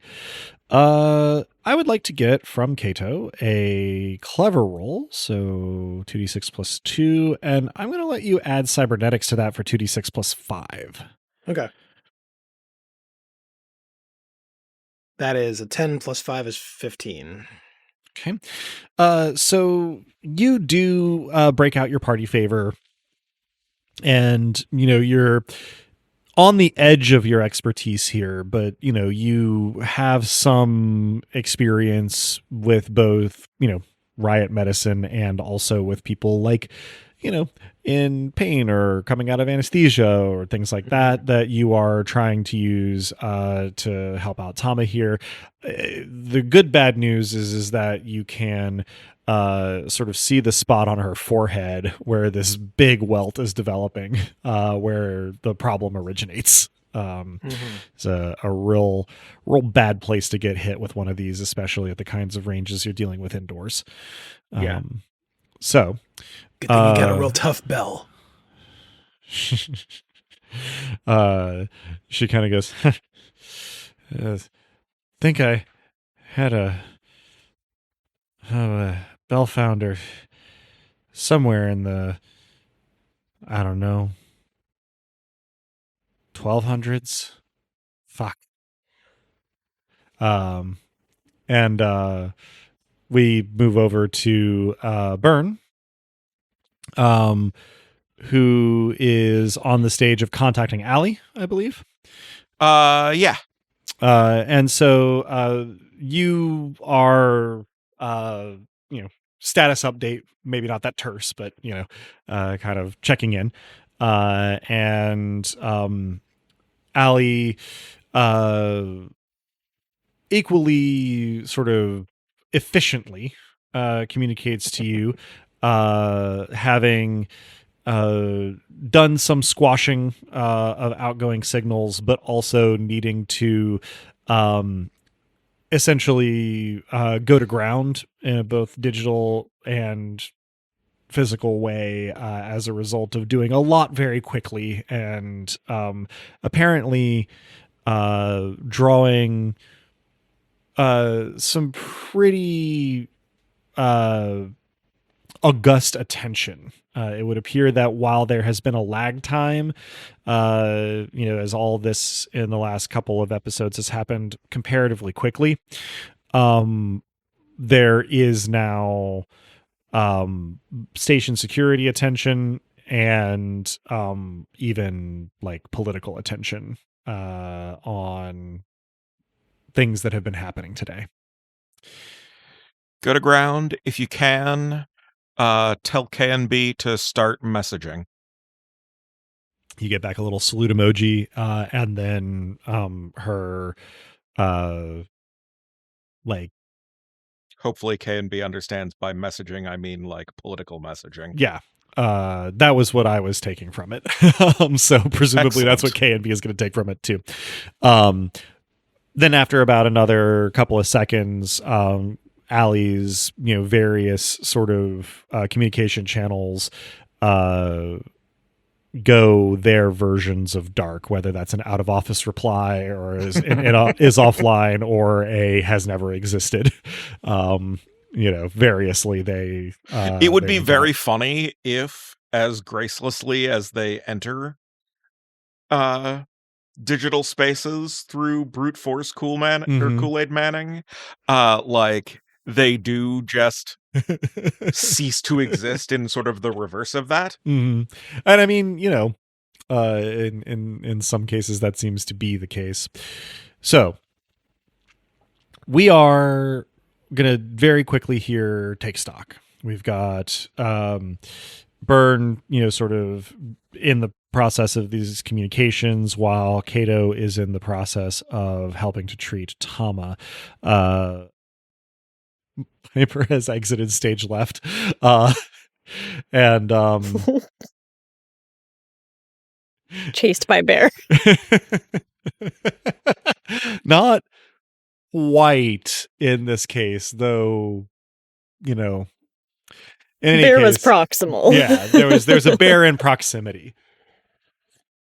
Ing has been kind of heading towards the cover a little bit, suggesting the tactical readjustment and reporting on the intel. Androids are down the hall tussling with Goliath. Cal is in the process of making it harder to come up the stairs, and Rickarth has gone in that direction. We, I think, can, in the interest of efficiency here, take things a little less step by step for the moment, as nobody here is directly tussling at the moment. So for now, yeah, and I will let us know. We'll go back into a minute resolution as soon as it becomes relevant. Cal, you managed to do the bracing we were talking about a moment ago on the stairway door to make it just that much harder to access. In this time, the situation with the 4 goons that you have subdued here becomes clear that the 3 who were not right next to the window when it blew are like people who are likely going to get provided they get the opportunity, like outpatient emergency room attention. They've been disarmed, they've been zip tied, they're disoriented but conscious, in pain but not in danger. The guy who was by the window, like, you have no idea what the state of his bones are like, but he's not having a great time. He is mostly unconscious, kind of like moaning and twitching. Doesn't look great. While you are getting the riot shield set up there, Rickarth kind of comes to the end of the hallway, looks around, and starts moving carefully down the hallway in the direction of the other 2 cells. I gesture for him to pick up one of the remaining 2 riot shields. He glances around, nods, grabs it, and then puts it in between him and the other end of the hallway and starts heading that direction. On the other side there, anybody who is paying attention to what's going on at the other end of the hallway will notice two things in this order. One, the androids seem to be doing a much better job than the Goliath goons at sort of holding their own. But then with that, the sound of, for anybody who has the expertise to tell the difference, small caliber live ammo at a rapid fire rate starts to punctuate the fight in a pretty worrisome way. Burn, you remind me what was fourth on your list? Okay, so alley and noise and checking signals and data. Thank you. data. Yes. Yeah. So, I would like. I believe that's the one that remains. That is the one that remains. Yes, and thank you for the reminders. There, give me. This is essentially like a luck roll. So just roll a d6 and let me know what you get to determine what is first across your radar. That is the Night Veil 6. Nice. Ooh. You may that inflect your decision. Yeah, you are keeping kind of an eye on the footage from the Goliath personnel trying to get into the stairwells. And while you're doing that, you're also essentially examining the file structure of their local servers and, various workstations and terminals and things like that as well. You're doing it very quickly. You have a sense for these things, and you find a directory that's very juicy in terms of how it is stored innocuously in a seemingly random file path that no one would have any particular reason to go to. Sort of like when somebody tries to, hide the smut they've got on their computer by just like having it like in a subfolder of like a save game folder. Like, oh, these are my Sims saves. This is one of my neighborhoods. This is where the mods live. And then that folder is labeled something like macros, right? But then if you look at it in terms of like the distribution of storage space, it's like 8 times bigger than the folder that it's in. The listener will notice the specificity of this example. Yeah. Damn, Drew.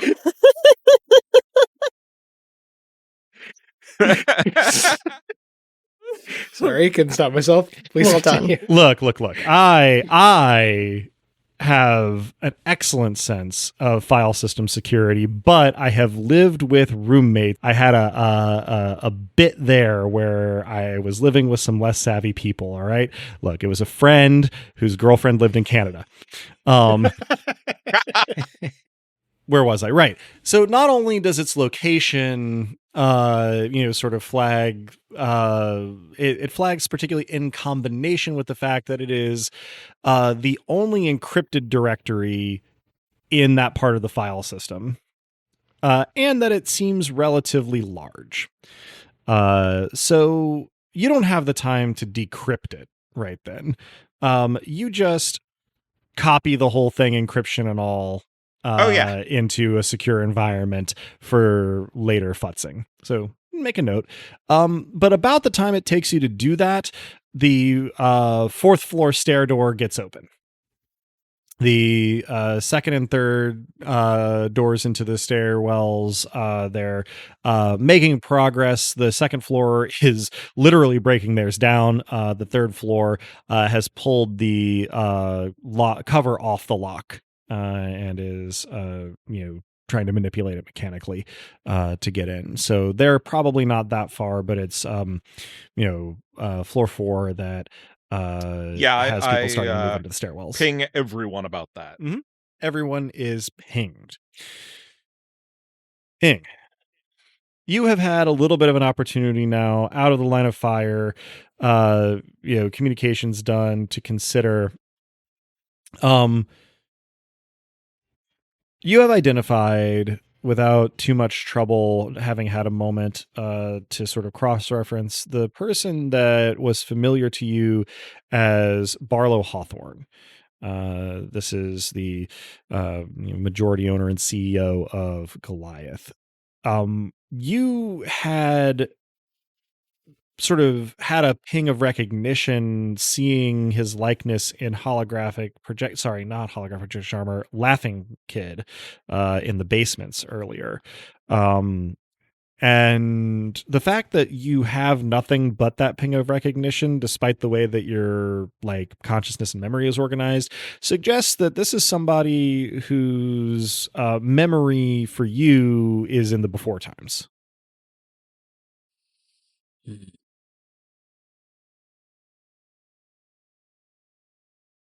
Wow. Yeah, I think that me ending kind of stunned at this recognition.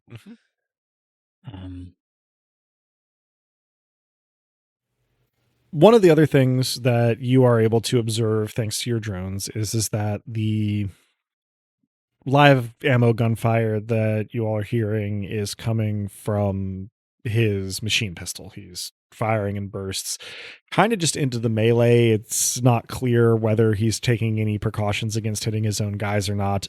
He continues to shout, and it's becoming clearer that he is standing in front of one cell door in particular, the one sort of closer to the melee. And it is at about this time that Rikarth sort of manages to peek around the corner, riot shield first, to sort of see this firsthand, and that one of the androids breaks away on the other end from the overall melee here, to sort of like rush Barlow. So fuck him up. At least save something until I can get there. The android that is rushing toward Barlow sort of rushes through a small hail of bullets before the magazine runs dry. And then they are struggling hand to hand. That everything I just described, since sort of ending combat timing, is kind of all very much going on at the same time at once. Cal, you have by this point finished your work bracing the door right about the moment that you got the ping from Byrne that there were going to be Goliath in the stairwell. Right at about that moment. Everybody has gotten that ping, and so that is probably the thing that people are most reacting to here, but I will leave it to you all what level of coordination you want to try for and what results in terms of actions. So What's the noise level? Well, quieter than it has been because there's a lot less gunfire.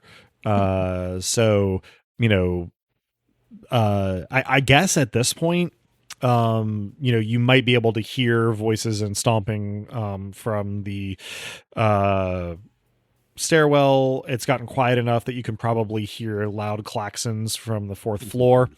You hear that last rattle of Barlow Hawthorne's machine pistol before it runs dry, which is the loudest thing there. Otherwise, you are also hearing sirens, shouting, and sporadic gunfire from outside the building now. Mm-hmm. I probably shout. Not probably. I do shout. Get the package and get out. We're running out of time. As I start to run down to the far end of the hallway with the plan of joining Rikarth and pincering them. However, instead of grabbing... Adam, I'll leave this up to you. Mm-hmm. So it seems to me that the windows are a lot more potentially bulletproof than the riot shield. Mm-hmm. Considering that they withstood a bomb. Mm-hmm. And how big are they? Quite large. They go floor to ceiling and are, let's call it 4 feet in width. But it was so not easily carried. No, and you'd have to grip it by the edge, which is not ideal. So I am going to grab a riot shield. Okay. Yeah. Grab the remaining riot shield. regaining the item that I kind of forgot this entire time that I had. All good. And I'm going to re-up my ammunition, or I think I already did that actually. So with the non-lethal rounds, I'm going to kind of keeping the right shield flush to the ground, and with the smug thought to myself that I'm going to actually show these these chuckle fucks how a right shield should be used. I pivot around the corner with the intention of pinning them down from behind. Okay. I don't know if this necessarily results in me recognizing top of my list Barlow Hawthorne.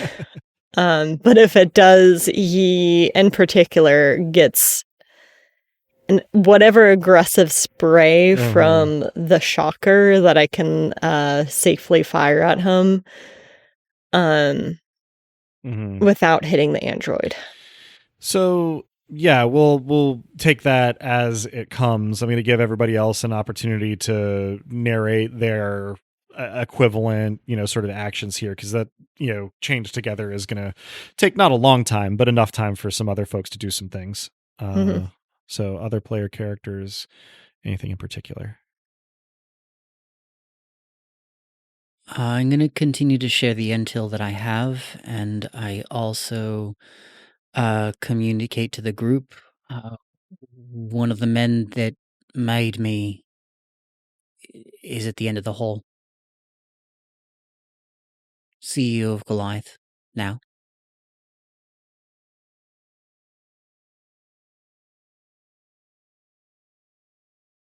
You see me start typing, stop typing, start typing, stop typing a few times.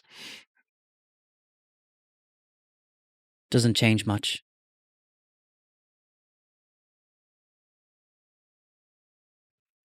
This might be an opportune moment to give a little bit more of a description of Barlow Hawthorne. I've been very vague up to this point, but now that he's like in the scene, I will go ahead and say now we can know who I appear as. He's one of those like shredded older guys. He's got a very short crew cut, kind of leathery skin, big brown mustache with just a little bit of salt in it. He's wearing like a tight polo shirt, and like, tactical, like, I guess you'd kind of still call them cargo pants and boots. But the parts of his arms and hands that can be seen have like a fair amount of scarring on them. Currently, he's kind of red-faced, was shouting. He's shouting less now that he's like in a fight with this android. He doesn't seem to be like flustered or panicking. He seems to be angry, and trying to give as good as he gets in this melee. So if everybody else is more or less continuing what they have been doing, then we rejoin the action at the end of the hallway here. And make a couple of rolls for the fight between Barlow and this Law Zero android.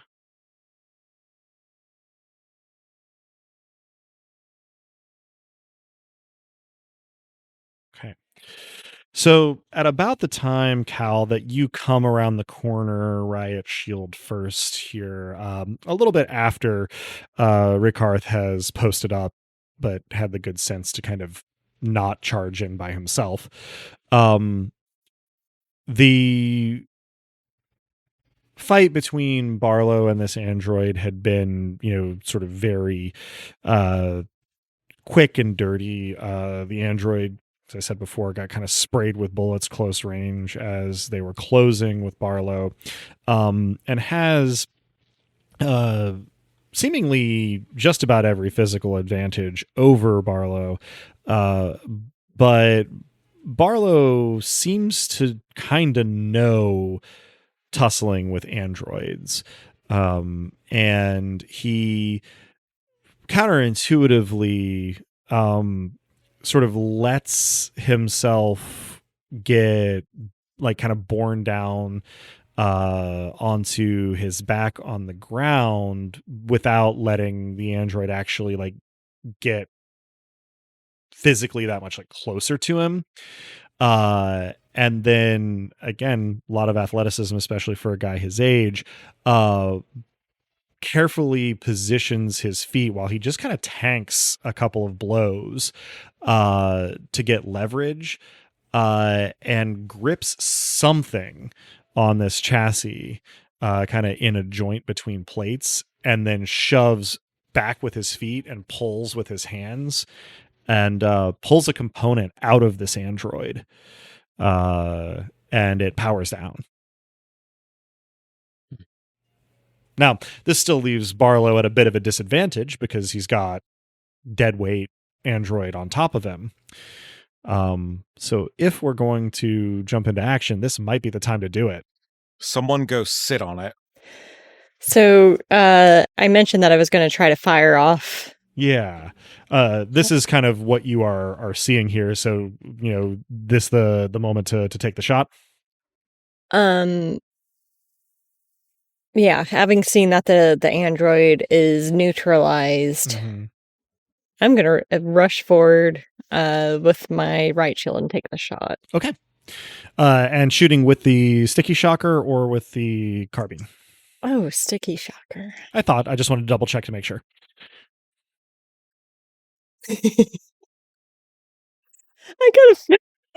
I got a pair of sixes. Nice. Nice. I believe that takes you to 18.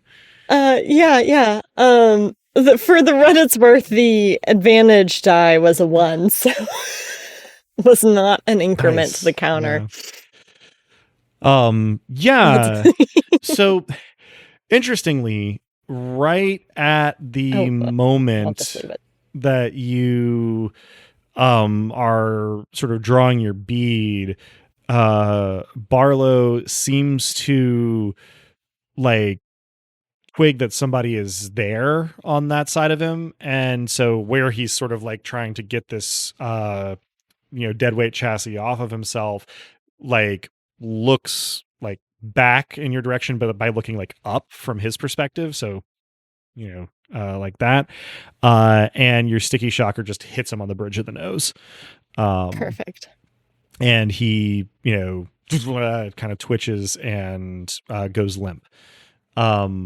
By this time, the remaining androids have essentially won their fight with the other Goliath goons on this floor, but you can also hear the banging coming from the stairwell as the first guys from 2 flights down start trying to muscle it open.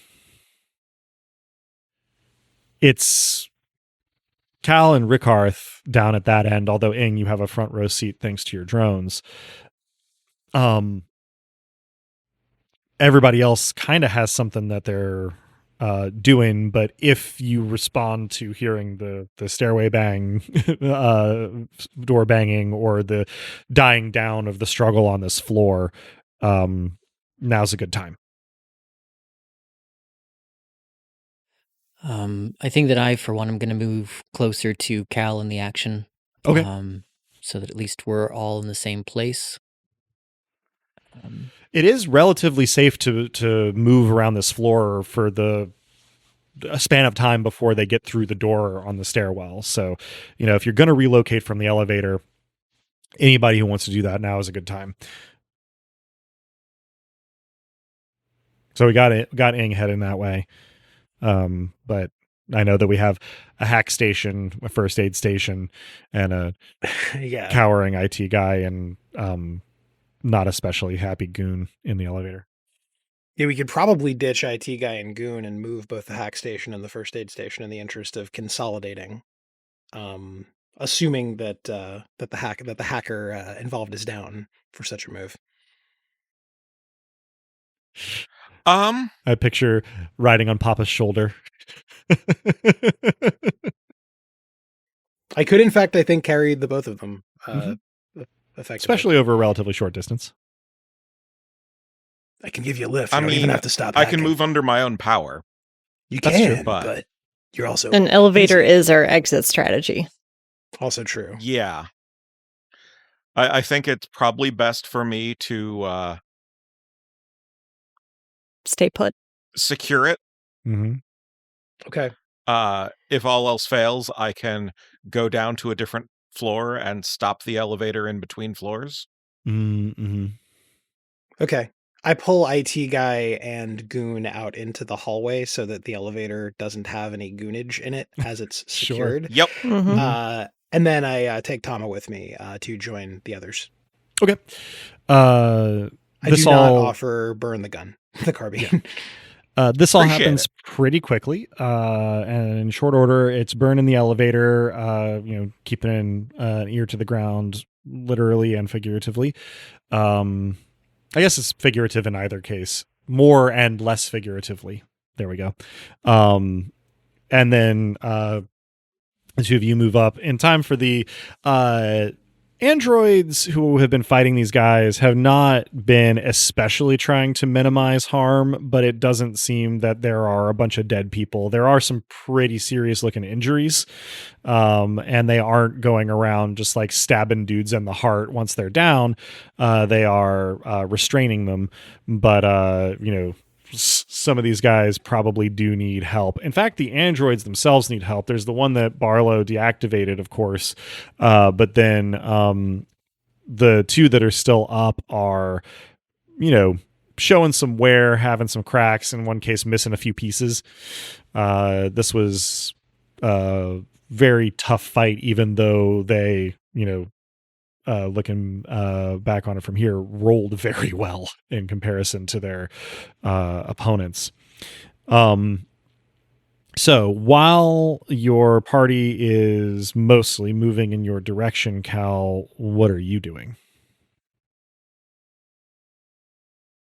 How heavy is the android on top of Barlow? I mean, heavy, but still on like a human like scale of heavy, say 200 and change. Because I don't want to necessarily involve them in this. Mm-hmm. So if you'll permit me to, I will probably just roughly roll them off before putting my knee on Barlow's chest in what is very much an illegal restraint as far as my training is concerned. Sure. I'll level the carbine at his head, but have my actual live firearm kind of aimed at his knees or his right knee behind my back. Okay. And I will nudge him roughly, saying, "You'll want to be awake for this." Okay. So yeah, you can roll the android off. It's not a weight you'd be able to pick up like deadlift, but you can put enough lateral pressure on to sort of roll it off. It's got the android version of rigor mortis where its actuators aren't receiving any information, and so it is essentially a statue at the moment. Difference, of course, being that it is entirely possible that this android can be repaired, resuscitated, without the loss of anything other than maybe some data, depending on what that part that Barlow pulled out was. You get into position and start trying to wake him up with a very cool one-liner. And he sort of is not very responsive, having had the sticky shocker essentially right between the eyes. While you are trying to bring him around, Rickarth, hopefully someone's opening the cells. I was gonna say Rickarth runs up just behind you, swearing in probably Swedish, and starts rifling through Barlow's like pockets and belt, looking for a key. As he holds it up, you hear from outside a very familiar cadence saying, "Return to your homes. This area is under lockdown. Please vacate or face the consequences." And I think that's for time and drama where we're going to have to end this session. Unfortunately, not on an explosion. But, we can't get everything we want. And we'll pick up on the exfiltration next time, one hopes. And also possibly a murder. Well, I wasn't going to put Cal on the spot like that, but you're not wrong. It is possible that there will be a murder. We'll have to see, because that concludes this session of Dice Punks. Thanks for joining us. I hope our players and listeners enjoyed it as much as I did, and that you'll join us again next time. If you're hearing us now, you probably know where to listen to this, but we can be found almost any place one can listen to podcasts, as well as on the wider web at dicepunks.com and on Tumblr and Blue Sky as at Dicepunks. With that, I think we're ready to say farewell, so say goodbye to the kind folks back on Earth, players. Thanks for listening. Learn a little field medicine if you have the opportunity. It'll come in handy when you least expect it, or sometimes when you most expect it. Hey, we appreciate you listening in. Tune in next week to find out if an arrow to the knee can stop both adventuring and being a CEO schmuck. Thanks for listening, folks, and I'm beginning to realize that battlefield manipulation is a theme in my characters for combat for this podcast. Huh. And beyond. Yes, well, thank you so much for listening. It's wonderful to be here with everyone, and couldn't say it better than any of my compatriots here. So until next time. And as the poet once said, I hear the roar of a big machine, two worlds and in between. Love lost, fire at will, dum-dum bullets and shoot to kill. I hear dive bombers and empire down. Empire down.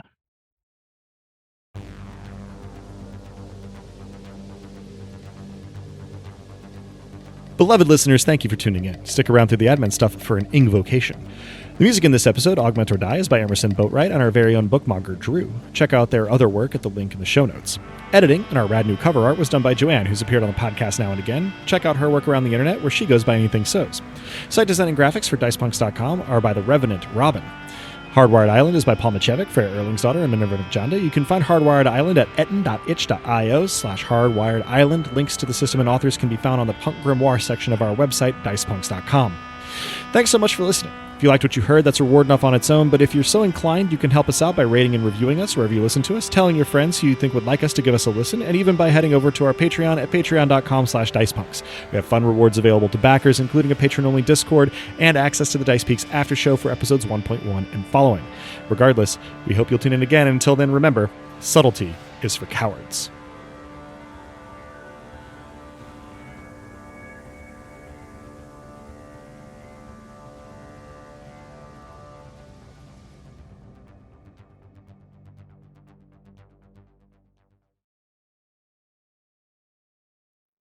I've been thinking about endings lately. Maybe too much. There's no particular reason I can't live for a very, very long time, and my end could be a very long way off. That's if I live safely, though. If I avoid taking any unnecessary risks, if I avoid getting in the way of anyone dangerous. To do that, I need to shut out the world and shut out my conscience. Indefinite life, and all it would cost, is indefinite living. On the opposite side of eternity is the lives that have already come to an end. The soldiers I was designed to kill, yes. The child who lashed out in despair and was cut down. Maddie. Lou. Some deserved to die, as I deserved to die. Some made the world brighter while they were here. We will never know whether the former would have become the latter and the latter the former. Death freezes them all in time exactly as they were, except when the living have need of a saint or a devil, or a reason to keep living, or a reason to kill. In the last semester, I learned that ancient humans used to use candles to tell time, and as alarm clocks too. Stick a nail halfway down the candle, and when the tallow burns down, the nail will drop and wake you from up at the appointed time. I don't know what the span of my life will be, but it strikes me now that I have a wick of my own attached to where my left hand used to be. Even if I don't age, it will measure out a human lifespan for me. Older than Byrne, younger than Cal. If I live long enough to see my hand grow old, will that be a victory? A sign that I've lived a little too carefully?